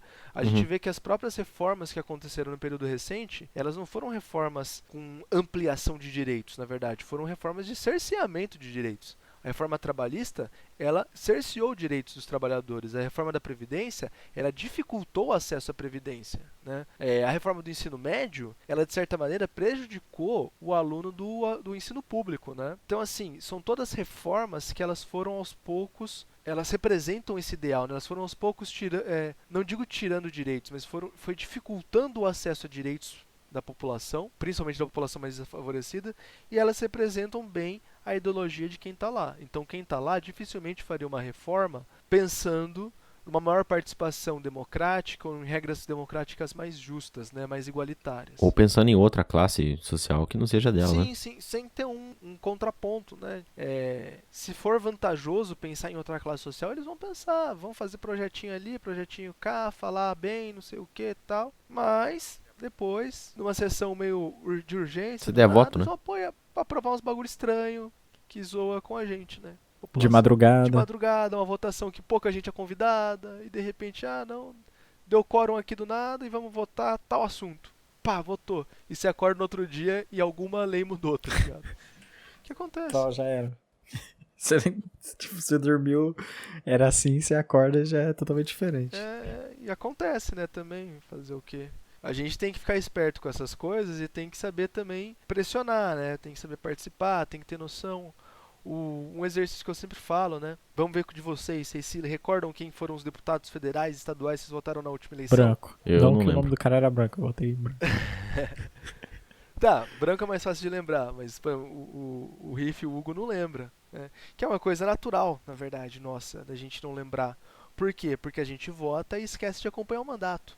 Mentira, não foi branco não, eu anulei. Eu fiquei digitando número aleatório e dando enter. Cara, eu vou justificar que eu tenho um problema de memória mesmo, e é bem difícil eu lembrar o nome mentira. das coisas. Mentira. Mas, ó, as redes sociais hoje são um instrumento muito bom, já que a gente falou da parte ruim dela, mas muito bom pra você acompanhar Uhum. o dia a dia do seu deputado. Tipo, os deputados que eu votei na última eleição, o que eu fiz? Ah, vou seguir no Facebook. Daí eu vejo lá, propôs tal coisa, propôs isso aqui, falou sobre tal coisa, falou sobre aquilo lá. Então eu vou acompanhando também. Eu lembro de quem eu votei por conta disso. Em outro contexto eu não lembraria, né? Porque assim, a gente não tem o costume de acompanhar o mandato dos nossos deputados, dos nossos vereadores, por exemplo, que é algo que eu acho que faz parte do amadurecimento da democracia, né? Que a gente precisa começar a fazer. Você vota a cada 2 anos, beleza, mas você votou, então acompanhe. Cobra, deputado, né? Você vota a cada 4 anos. Acompanhe e vá cobrando. Para, no mínimo, na próxima eleição, se você não gostou do mandato, você vota em outro. Isso é uma coisa que a gente vai ter que começar a fazer. E não é uma coisa que se aprende a fazer na escola, não é uma coisa que se aprende a fazer depois que você fica adulto, você recebe um manual. Isso é uma coisa que você, tipo, tem que desenvolver por conta própria, né, cara? Tendo contato com outras pessoas e conversando sobre isso e tudo mais. Só que às vezes nem todo mundo tem esse contato, né? Tipo, por exemplo, essa conversa que a gente tá podendo ter aqui. Da maioria das pessoas não podem ter, às vezes não querem ter também, né? Então, tipo... Eu acho que é tudo muito uma questão de estar disposto à discussão, cara. Porque, assim, inclusive eu ouvi um podcast de vocês esses dias sobre educação e achei muito legal. Parabéns, molecada. Obrigado. Mas, assim, o que eu penso, né? Que muita coisa pode ser falada na escola também. O nosso currículo é um currículo muito amplo, cara. E, tipo, às vezes a gente fala assim, porque precisa ter mais educação financeira, precisa ensinar mais lei na escola e tal, precisa ter uma aula sobre isso. Mas, cara, por que precisa ter uma aula sobre isso? Por que educação financeira eu não posso ensinar ali no meio da minha aula de matemática? Tá ligado? Você está dando aula de matemática, então você vai incentivando o aluno. Olha, pensa na sua casa, faz o cálculo aqui, você tem tal conta para pagar, você tem que reservar um dinheiro no final do mês. Você pode fazer isso tudo ensinando cálculo. Você pode falar sobre leis ensinando sobre a Revolução Francesa, sobre a República Brasileira, como foi constituído, né? Você pode ensinar sobre tudo isso que a gente está falando, dando uma aula sobre o final da ditadura militar e o início da República Nova do Brasil. O que acontece? Muitas vezes a educação brasileira fracassa nisso por conta do vestibular, que na minha visão é uma bosta, né? Não, é uma bosta. É uma merda. Eu sou professor de escola particular, assim, boa parte do meu trabalho envolve fazer pessoas entrarem no vestibular. Eu tenho um projeto de palestras sobre vestibular e eu faço em escolas públicas, faço na minha escola também, né, mas faço em escolas públicas. E então eu sou muito envolvido com isso. O vestibular acaba sendo um ponto muito central da minha vida. Porém, eu sei que ele é uma bosta. Ele é muito superficial, ele é muito criterioso com coisa que não precisaria ser. Mas ele tá aí e a gente acaba sacrificando todo esse conhecimento que eu falei para aprovar no vestibular. Então, ao invés de você fazer um cálculo super legal, assim, não sei o que, vamos fingir que você tem a sua casa, você ganha tanto de dinheiro, o que você faz? Mano, mete Bhaskara na molecada, mete não sei o que, pá e tal. Bhaskara é o de boa, né? Fui fazer um exercício esses dias atrás com uma criança, velho. Era resolver uma equação do 3º grau. Então, tipo, tinha A ao cubo lá no meio, mano. Eu olhava e falava, caralho, como que você tem A ao cubo no meio do negócio? O que você faz? Não tem o que fazer com A ao cubo, né? Tá ficando cada vez mais difícil, inclusive. Pra exigir conhecimentos cada vez mais apurados, pra favorecer, logicamente, aquela elite que tem condição de estudar mais. É lógico. Enfim, a gente às vezes poderia trabalhar melhor certos aspectos, certas Cara, coisas. mas nesse caso, por exemplo, a matemática ensina a educação financeira, já acho que seria um pouco mais complicado, porque, por exemplo, você fosse abordar tipo investimento, abordar algumas coisas do banco. Esse professor de matemática, ele também teria que receber essa educação, ele teria que conhecer, porque geralmente o cara não conhece. Então, que depende como você vai abordar, entendeu? Você pode falar sobre um investimento que vai, tipo, um exercício para criança, ó, esse investimento vai dar um retorno de tanto % ao ano, não sei o quê, mas tem um risco de tal. Você tem esse tipo de exercício, mas você não tem um tipo aplicado assim, ó, tipo, você vai entrar aqui nesse lugar, tesouro direto é isso aqui, você vai fazer isso. Você não tem isso, mas esse exercício de porcentagem de rentabilidade, você até tem, um ou outro, você acaba passando por cima. Mas ó, é que aí eu acho também que existe um limiar do aquilo que a gente tem que ensinar e do que a gente tem que aprender. Porque, cara, não dá pra você treinar um adulto pra ser um adulto. Não dá pra você ensinar tudo de um adulto. Mas o que você tem que fazer com aquela criança. Você tem que trabalhar para que ela desenvolva todas as capacidades para compreender a realidade que ela vai viver. Você tem que dar trabalhar para que ela tenha todas as ferramentas para saber analisar as coisas que ela tem que viver, entendeu? Por exemplo, você não precisa ensinar uma criança a fazer um imposto de renda, velho. Fui fazer, eu já ouvi isso aí. Não, porque eu saí da escola sem saber fazer imposto de renda. Caralho, mano. A galera faz faculdade pra fazer imposto de renda, tá ligado? Você tem a porra do contador pra fazer imposto de renda, não é fácil. Você quer desbancar 4 anos de faculdade pra fazer. Eu não faço imposto de renda porque eu não tenho renda. Não tem como fazer imposto de algo que eu não tenho, tá ligado? É que você não declara, né? Porque droga não declara. Eu tenho uma bicicleta no meu nome. Acusações. Mas, cara... É que... Hoje no Globo Repórter. Quando se trabalha de autônomo é embaçado, cara. É complicado. Mas então, essa é a questão. Você não precisa ensinar a pessoa a fazer uma declaração, mas você precisa ensinar que a declaração existe. Falar, olha, existe, tem que recolher por causa disso, tal jeito, não sei o quê. Aí quando você chegar lá na situação que você precisa fazer, você para e pensa, eu tenho que fazer isso. Olha, eu acho que é mais ou menos desse jeito, eu sei que eu tenho que ir naquele lugar, é tal órgão que sabe me informar, e aí você aprende, entende? Porém, investimento, eu acho que assim, você tem que ter noção. Você tem que ter noção do que é rentabilidade, do qual que é o risco e tudo mais. Agora, para você descobrir, depois, você deu as ferramentas para a criança, beleza. A criança tem o dinheirinho ali dela, depois cresceu, virou um adulto, consegue ir atrás. Fala, olha, tá, no banco tem, precisa de uma corretora, vou em tal lugar, beleza. Daí se desenvolve, entendeu? Faz um cursinho ali de investidor, tem um monte disso hoje em dia e tudo mais. Sei lá, os direitos, por exemplo, lei, você ensina dando aula e tudo mais. Se a pessoa quiser saber mais, você tem que deixar claro para ela, olha, na nossa Constituição tem isso. Você pode ir no Código de Defesa do Consumidor para ver tal coisa, no Estatuto da Criança e do Adolescente para ver outra coisa. Se você quer educação, tem lá a Lei de Diretriz e Base. Só que eu acho que tudo isso parte de um ponto, cara, em que a pessoa que vai aprender sobre isso, ela tem que estar disposta a querer aprender. No caso, quando você é mais novo, dificilmente você quer aprender sobre essas coisas, porque foda-se essas fitas aí, tá ligado? E aí quando você tem alguém que te incentiva e diz pra você que isso é importante, pode ser que isso desperte a vontade em você de aprender sobre essas coisas.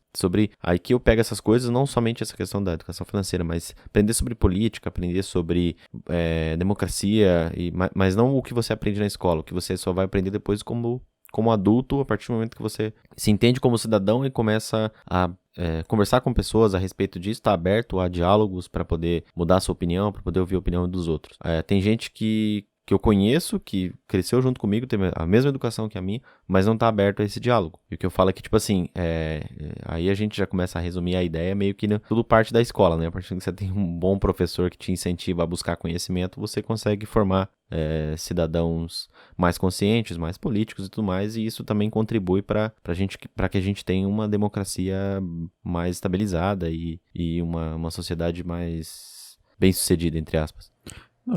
Eu mesmo, tipo assim, por questão de política, nossa, eu fui só... Não que me interessar mesmo que eu fui, tipo, cara, eu vou pesquisar um pouco, vou aprender sobre. Cara, foi recente mesmo. Tipo, finalzinho da faculdade, quando já tava pra sair, que aí eu falei, porra, preciso, é uma coisa que preciso e, tipo, fui atrás. Mas ainda assim, não é uma coisa que, nossa, vou acordar todo dia e pesquisar mais. Mas é uma coisa que realmente a gente precisa. E por isso que eu fui atrás também. Isso perpassa nessa nossa noção que nós temos, tipo, por exemplo, de educação, né?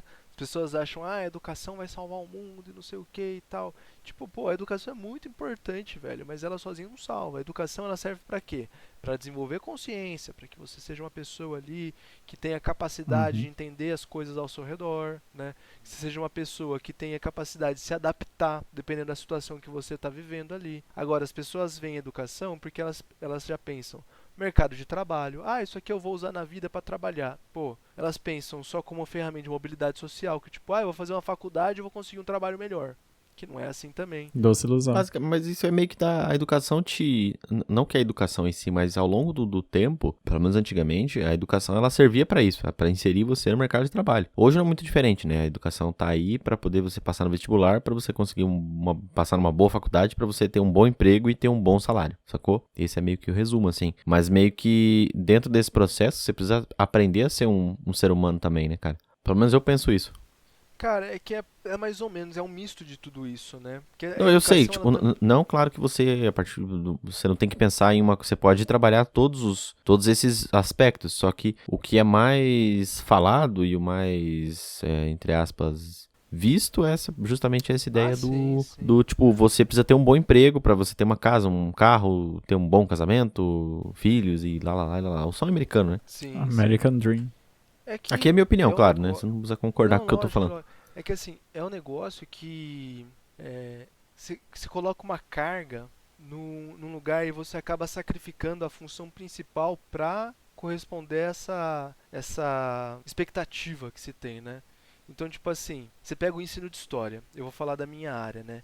Eu acho que o central do ensino de história não é você ensinar data, não é você ensinar tal, é você fazer com que o estudante ali, ele crie uma noção de como as coisas caminham ao longo do tempo, né? Como elas se modificam, como algumas coisas se modificam, como outras coisas não se modificam, por que se Como elas se modifica, repetem às vezes, né? como se repetem, né? Por que uma coisa aqui não mudou, por que uma coisa aqui de repente voltou, tudo isso, entender o fluxo do tempo, isso da história. E como que você faz isso? Você faz isso aprendendo acontecimentos. Os acontecimentos, eles não são um centro, eles são uma ferramenta, né? Mas é o que acontece, tem lá uma prova de vestibular que cobra o acontecimento, então o acontecimento passa a ser o centro. E a consciência sobre o fluxo do tempo passa a ser uma consequência, tipo, secundária. E aí, com isso, você vai deixando tudo de lado e a educação ela vai ficando um negócio puramente técnico e muito pouco formador de consciência. Não, e daí as pessoas elas vão tendo cada vez menos capacidade de compreender a sociedade que elas vivem, o entorno delas. E a gente vê o que acontece na nossa democracia, né?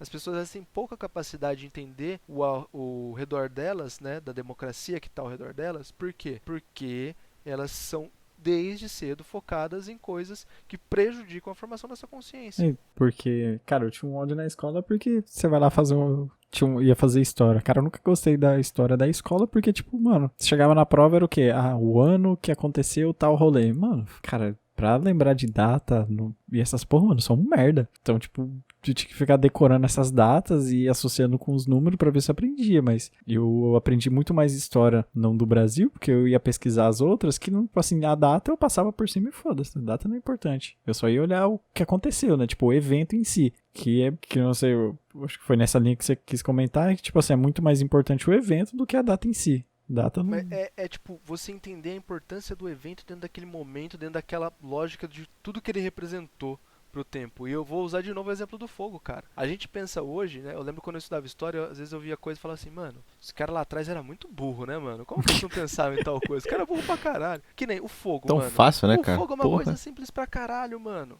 É, tipo, caiu um raio, tá pegando fogo, velho. Já Como é que o cara não sabia acender o isqueiro, né, velho? É, Porra, o cara é burro da porra. O cara não sabia esfregar os gravetinhos, porra.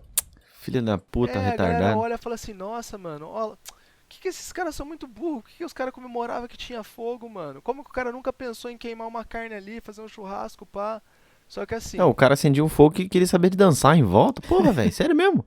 na mentalidade dos caras naquela hora, mano, quando o fogo surgiu, ele representou uma mudança tão grande de tudo que a gente tem hoje, é porque algum dia alguém percebeu que o fogo podia ser utilizado pra várias coisas, tá ligado? É essa consciência histórica que eu gosto de formar nos meus alunos e que eu acho que é o importante do negócio, é você entender que dentro daquele contexto específico, aquela coisa que aconteceu, aquele evento, ele foi muito importante, ele teve influências que vêm até hoje caminhando. Criar essa consciência, se a gente tivesse mais essa consciência, por exemplo, a gente ia olhar a nossa democracia de uma maneira diferente, a gente olhar e falar, putz, olha, o que a gente tem de democracia é muito novo, né? Não é todo mundo, tipo assim, ó, na nossa consciência hoje, a gente às vezes fala assim, ah, porque o cara que defende a democracia é nazista, filho da puta, não sei o que, tem que responder com porrada. Mas você não pensa, mano, ele é um velho, ele não viveu a democracia às vezes, ele não viu, ele não sabe direito, não vivenciou aquilo. Se você não parar pra conversar com a pessoa e falar, cara, mas por que você pensa desse jeito? Você tem que pensar essa outra coisa aqui. Ela nunca vai mudar também a percepção dela, sabe? Tipo, ela pensa daquele jeito, não é por maldade que ela pensa daquele jeito. Ela pensa daquele jeito porque ela viveu num momento diferente, porque ela teve experiências diferentes. E aí você tem que saber pra poder ter esse jogo de cintura e convencer, ou então, se você não conseguir convencer do contrário, mas entender por que ela pensa daquele jeito e talvez ter ferramentas pra convencer outros, né? É assim que você E vai... parte do ponto também que idoso é mau caráter, né, cara? Idoso é mau caráter. Lógico que idoso é mau caráter, né? Mano, o cara não tem nada pra fazer o dia inteiro, ele vai lá na fila do banco com o Fica tênisinho lá dele no banco. pra roubar sua fila, tá ligado? Exatamente. Fiscalizar uma obra. E tem gente que às vezes não tem a segurança pra agredir o idoso. Né? É errado da Tá pessoa. ali e não tem essa segurança. Exatamente. A questão da história também, cara, parte da ideia de você passar a consciência pra pessoa de que o que você tá fazendo hoje, no caso lá da ideia do fogo, né? Eles não tinham consciência de que aquilo que eles estavam fazendo ia moldar o mundo da forma como ele é hoje. Da mesma forma que a maioria das pessoas não tem consciência hoje de que os atos que ela tá tendo hoje aqui, elas podem contribuir pro futuro. Aqui já falando já de democracia, né? A questão do voto mesmo, né? O que você faz hoje na urna pode repercutir, pode ecoar aí pelos 4 anos ou até mais, né? Cara, No caso. eu acho que não só pode, como vai, né? Porque, querendo ou não, cara, esse presidente otário que fala merda que a gente tava citando agora, assim, hipoteticamente falando, que existe um presidente otário que fala um monte de merda todo dia. Uhum. É tudo fictício aqui. Exatamente, tá? Isso aqui é uma hipótese que a gente tá construindo pra poder discutir. Mas assim, ele é presidente meu, ele é presidente seu, ele é presidente do Brasil todo e ele toma atitudes pro Brasil todo que tem consequências pro Brasil todo. Então as coisas que ele faz têm consequências na minha vida, apesar de eu não ter votado nele, apesar de, muito pelo contrário, ter feito campanha contra ele, né? Mas eu tenho que aceitar as coisas que vão acontecer na minha vida por consequência dele, que vão acontecer na vida de todos os outros 200 e poucos milhões de brasileiros. Ele tá aí por mais 2 anos e daí a gente tem a oportunidade de eleger outra pessoa, tem a oportunidade de dar mais 4 anos pra ele, não sei, é o que vai ser decidido. Uhum. Isso se ficar os próximos 2 anos, né? Exato, isso se ele terminar esse mandato, né? Porque tem essa chance também. Eu acho uma chance um pouco difícil, mas tem. E que não é baixa, hein? Eu acho difícil por conta... Não sei, cara. Não, motivo tem, de sobra, logicamente, né? Mas é aquela questão, não é só jurídico, né? Ele é político e você tem uma conjuntura hoje diferente. Você tem uma conjuntura hoje onde se cede bastante, onde você tem um governo que não é aquele governo que não gostava de negociar. Pelo contrário, é o governo que negocia até demais hoje em dia, né? Mas aí tem que pensar que se ele sai, entra outro, que se pá... São muitas complicações. Você vai trocar bosta pela merda, né? Ou pior, né? Então, não sei, acho que não. Dá pra piorar, velho? Ah, sempre dá, né? Se é uma coisa que dá, sempre dá. Não sei, cara. Não sei. A miséria não tem fundo. Às vezes o vice parece até mais sensato, às vezes. E eu acho nosso vice-presidente um cara muito inteligente. Ele é um espectro político totalmente oposto do meu. Eu não gosto da maior parte das coisas que ele fala. A maior parte das vezes que ele abre a boca e fala alguma coisa, eu discordo. Pra não falar a maior parte, pra não falar todas, né? Fala bastante merda também, né? Mas ele é um cara que é capaz. Porque perto do presidente da república, qualquer um é capaz. Se olha pra ele, você fala, é um cara capaz. Ele parece, né? Mas, assim, de maneira geral, zoeiras à parte, ele é um cara inteligente. Ele é um cara que tem noção. Ele é muito mais estratégico do que o presidente da república, né? Tanto é que a patente dele é maior, né? Exatamente. Tanto mais que ele chegou mais longe, né? Ele não chegou mais longe dentro de uma instituição hierárquica. Aliás, não é que ele chegou mais longe, é que o presidente não conseguiu avançar tanto, porque é um bosta.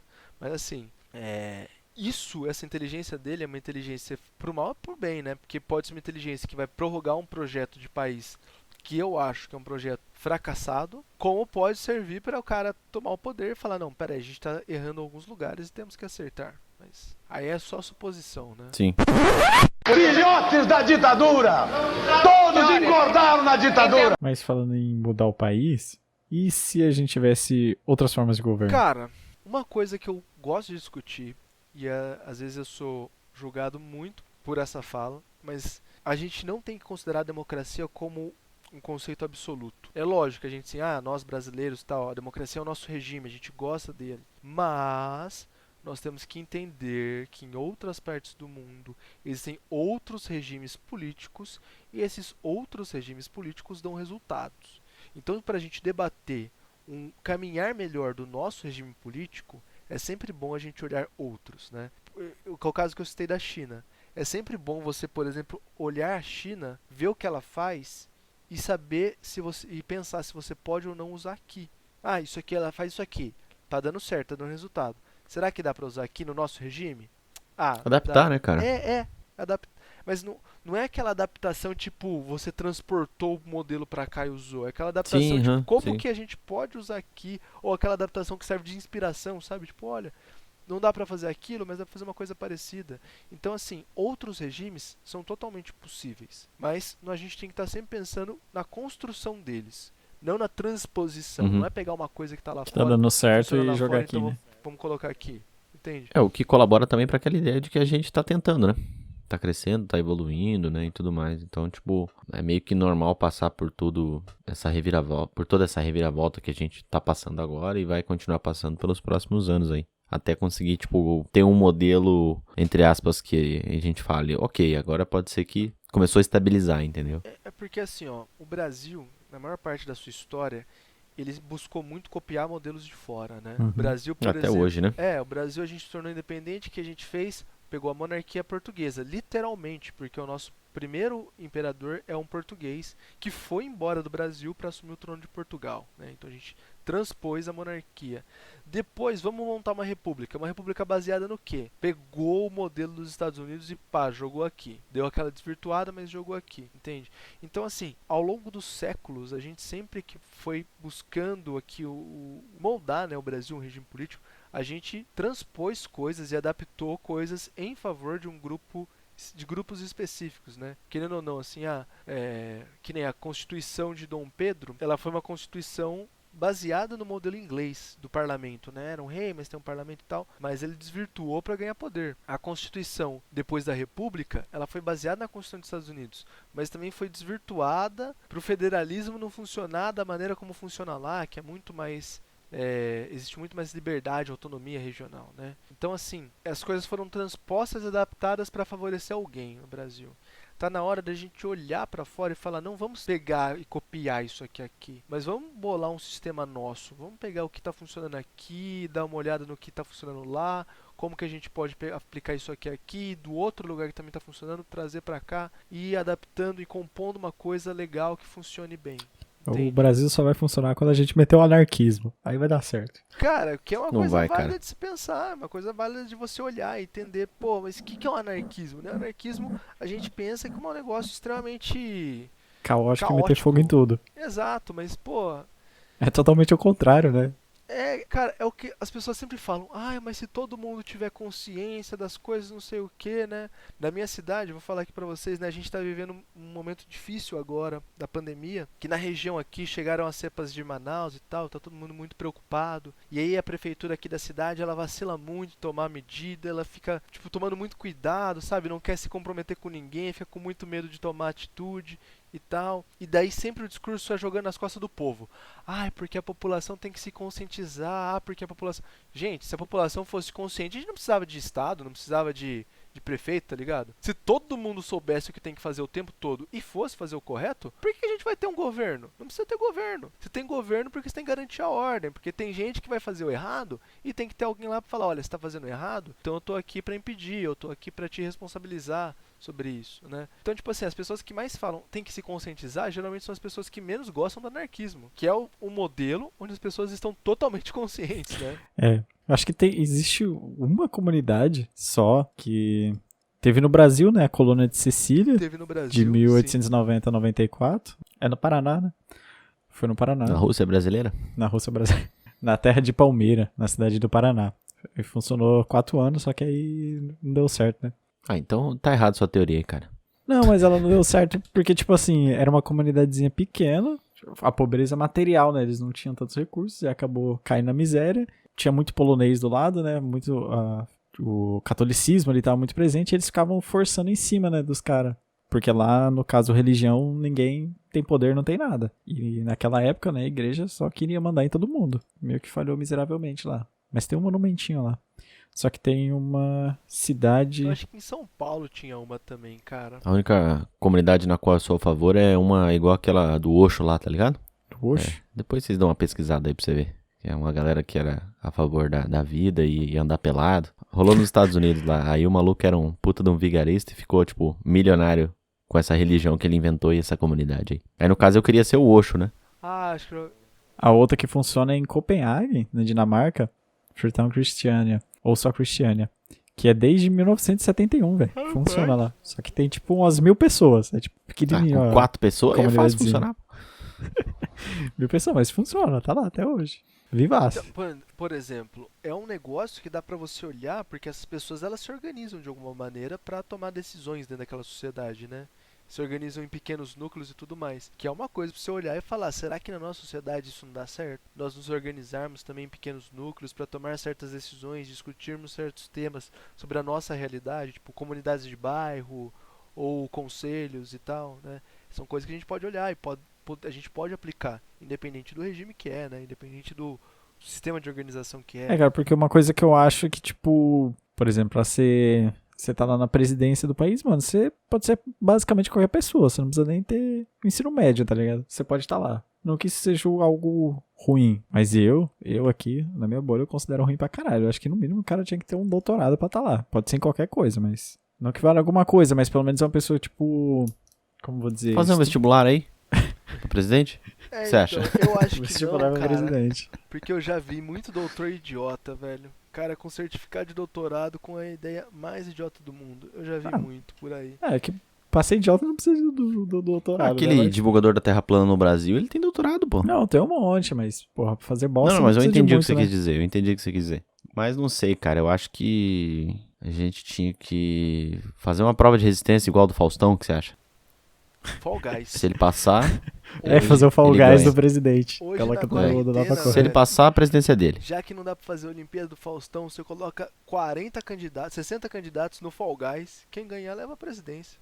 É mais fácil. Mais fácil. Ou então, melhor, no Among Us. Você coloca no Among Us os caras pra jogar. Isso, eu sei. Porque daí mede se o cara tem convencimento, mede se o cara sabe maquiar. E se ele as não tem, ele coisas já por morre e trás. vai embora. Exatamente. Cara, e o Among Us é bom que você vai testar o diálogo do cara, né? A sua capacidade tática de guerrilha. Porque se Exato. ele for enquadrado lá como um assassino, ele tem que enganar, né? Ver se ele é bom de Ó. lábia. Você mede o comprometimento dele com o combate à corrupção. Você vê se o cara fica na DM, se o cara fica na câmera olhando. E daí você fala, ó, não, esse cara aí, ele é honesto. Ele tá lá procurando quem tá fazendo a coisa errada. Entende? Já vamos levantar essa campanha aí, velho. Aí ele tá de olho em todo mundo, ele tá Exato. cuidando, ele tá vendo as necessidades do povo aí. Já vamos levantar essa campanha, Você vê cara. se- Subir a hashtag. Ou o Big Brother dos candidatos. Cara, Até a prova do líder.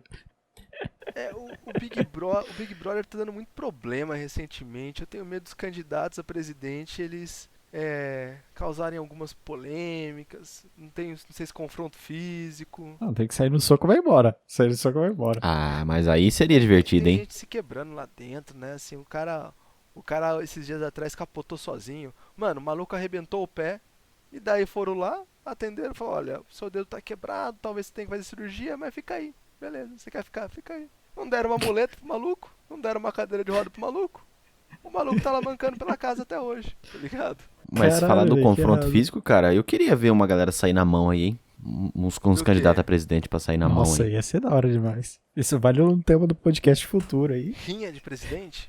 Rinha Uma de rinha de presidente. presidente, cara. Rinha de presidente. Tipo as rinhas de mendigo que tinha antigamente.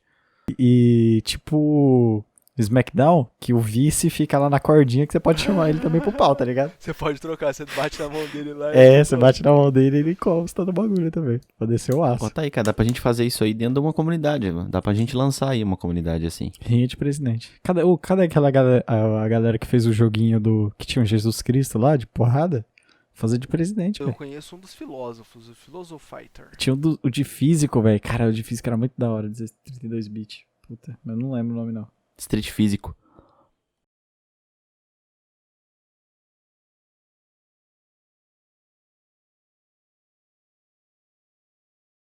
Atualmente, o Brasil tá indo bem, tá caminhando do jeito que pode, dá pra melhorar. Aqui eu digo enquanto cidadão, assim, o que dá pra gente fazer, cara? Ficar mais inteirado da situação política do país, tentar se informar um pouco mais, não ser ignorante, aprender a mas sim. debater. Isso aí é o básico, né? Que tinha que ter. Cara, eu acho que assim, sempre pode melhorar, agora mais do que nunca pode melhorar, mas eu acho que o país sempre caminha. Caminha do jeito que dá pra caminhar sempre, né? Mas caminha. A história ela sempre tem um único sentido, né? E às vezes a gente vai olhar no meio de onde a gente tá, vai falar assim, putz, olha, as coisas estão ruins, estão pior, estão uma crise não sei o quê. Mas se a gente tivesse a capacidade de se afastar e olhar de longe, a gente ia ver que tá melhorando, sabe? Sabe aquele negócio, tipo, você tá vendo um gráfico, daí você tira o zoom do gráfico, é só uma linha subindo. Mas quando se aproxima muito, você percebe que essa linha é cheia de quebradinha e tem umas pra baixo, né? Eu acho que a gente tá num momento desse. A gente tá num momento que a gente olha aqui dentro no zoom e fala, estamos pra baixo. Mas se você olhar no espectro geral de longe, você vai ver que é um movimento de ascensão, de melhoria. Uhum. É um De aprendizado, né? Exato. Então, é assim, é o que eu falei, né? O que você perguntou e eu falei, dá pra melhorar? Lógico que dá pra melhorar. Poderia estar melhor, na verdade. Não é nem que poderia ter coisas pra melhorar, mas podia estar numa situação muito melhor. Que a gente olhasse e falasse, não, o Brasil tá bom. O Brasil hoje não tá bom. O Brasil hoje tem muitos problemas. Alguns problemas que a gente nem enfrenta direito da maneira como deveria. Tipo inflação, por exemplo. Eu vi um meme esses dias que eu ia até deixar pro final, mas eu vou usar agora, que era bem assim, por muito menos os franceses estariam na rua quebrando tudo e tacando fogo na polícia. Sim, com certeza. Que era a cultura dos caras. Eu vi uma É só marcar, velho. É só marcar que eu vou. Pô, eu vi uma estatística esses tempos atrás de quantos carros eles queimam por semana na França, velho. Protesto. Caralho, é sério que tem isso? Vou mudar pra lá Tem, agora. tem. Mas assim, é como eles respondem. A democracia deles. Você tem que pensar que os caras começaram a democracia deles em 1789 cortando a cabeça do rei. Então daí pra frente é tudo normal, né? Olha a base que os caras têm, né, velho? Vamos começar o bagulho? Vamos. Pega o rei ali, traz ele aqui rapidão. Olha a base que os caras têm. Se você pensar o Brasil, a democracia de fato, com participação do povo, participação das pessoas, ela começou na década de 80, mais ou menos, né? Porque antes o povo votava, mas era tudo muito complicado. A gente é um espermatozoide ainda. Então. Mas, tipo, na década de 80, como a gente manifestava? Cara, a gente manifestava às vezes indo pra rua, fazendo protesto e tudo mais, parando na avenida e não sei o quê, fazendo greve, que não se faz mais no Brasil, né? A fim da ditadura militar teve muita greve pra derrubar. Greve de metalúrgico, greve de não sei o quê, greve de professor, de secundarista, enfim. Caminhoneiro. Hoje em dia o Brasil não faz. Hoje em dia quem faz greve é vagabundo. Hoje em dia quem faz greve é vagabundo. Os caminhoneiros fizeram greve, mano, e o Brasil quase quebrou, só pra você ter uma noção de como a importância disso, o poder que isso tem. Uhum. Mas, hoje em dia, até por conta da própria sociedade, greve é coisa de vagabundo, né? Tipo, o professor faz greve, que nem...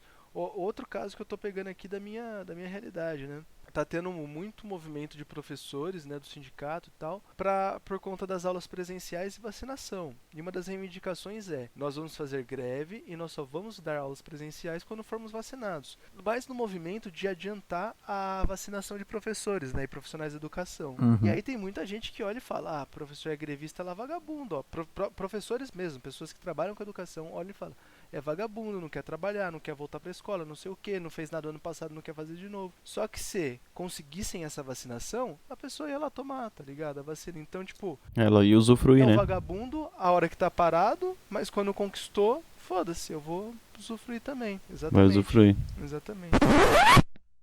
Filhotes da ditadura! Todos engordaram na ditadura! Vou encerrar com uma pergunta aqui pro Jospeta. Manda, menino Riff. Jospeta, o João Dória é comunista? Rapaz, essa é a pergunta que eu fico muito pistola, porque por muito tempo me falavam, porque você é comunista, não sei o que e tal, eu sempre tentava me defender e falava, não, porque eu não sou, eu penso desse jeito. Daí de repente um dia, você é comunista, não sei o que, o João Dória também é comunista. Eu falei, porra, mano, peraí. Você não me coloca no balde junto com o João Dória, velho. Se você quiser chamar de comunista, tudo bem, mas então não chama ele. Você escolhe, Porra, me comparar com o João Dória. A defesa não é nem mais eu não sou comunista, é por favor, só não me coloca junto com esse cara. Mas é foda. Mas por que o João Dória não é comunista, É? cara? Por que o João Dória não é comunista? Só pra deixar claro aí pra quem tá ouvindo, que não entendeu a Cara, piada. é um playboy, né? Empresário, playboy, marqueteiro, tal. Ele não tem nada de, tipo, uma pessoa que defende Ele é um liberal na economia, ele não defende um Estado que tenha participação econômica, né? Ele não é uma pessoa que defende ampliação dos serviços básicos que o Estado ofereça saúde, que o Estado ofereça educação. Muito pelo contrário, né? Ele é uma pessoa muito mais ligada à privatização das coisas do que ao serviço público. Então ele é um cara que não tem nada a ver com comunismo. Mas as pessoas vão falar que ele é comunista porque comunista é sinônimo de não gosto dele. Então quando você fala pra uma pessoa, você é comunista? Você tá falando o quê? Eu não gosto de você. Nem sabe o que é comunismo e tá tipo, eu só não gosto de você. É só você discordar, né, cara? Tipo, discordou da atual conjuntura política que a gente tem no Brasil, automaticamente você é comunista, entendeu? Exato. O Moro virou comunista? Não precisa nem falar, velho. O Moro virou comunista. O Kim Kataguiri É comunista. é comunista, Exato. tá ligado? Arthur Duval é comunista. Aquela Sarah Winter é comunista. Aí, ó, cada vez que uma pessoa determinou que essa lista nossa é comunista, o espírito do julgamento teria dado muita cacetada. Toda vez que virar, o João Dória é comunista, pá! A pessoa nem sabia de onde veio, só pá! Porque Só o Kim tomou Kataguiri hit, só. é um comunista, pá!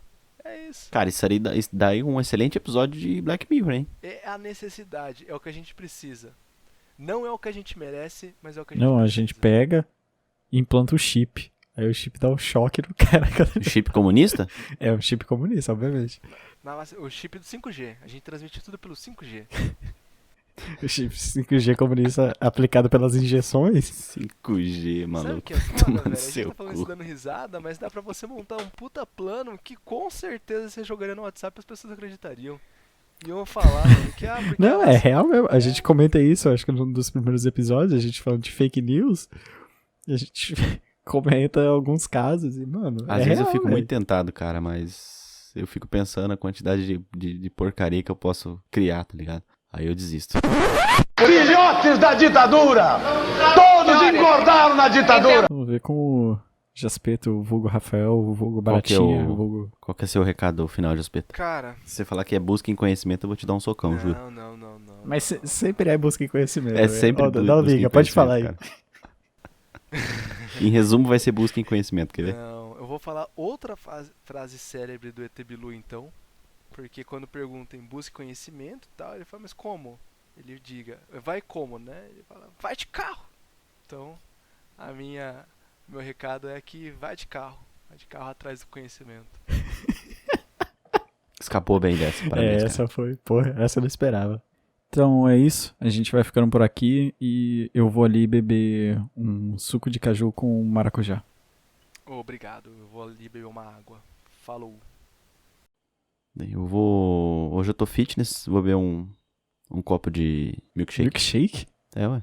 Caseiro. Credo. Vodka, sorvete e Ah, berinjela. tá. Agora faz sentido. Não é assim? Cara doidão. É isso aí então, falou.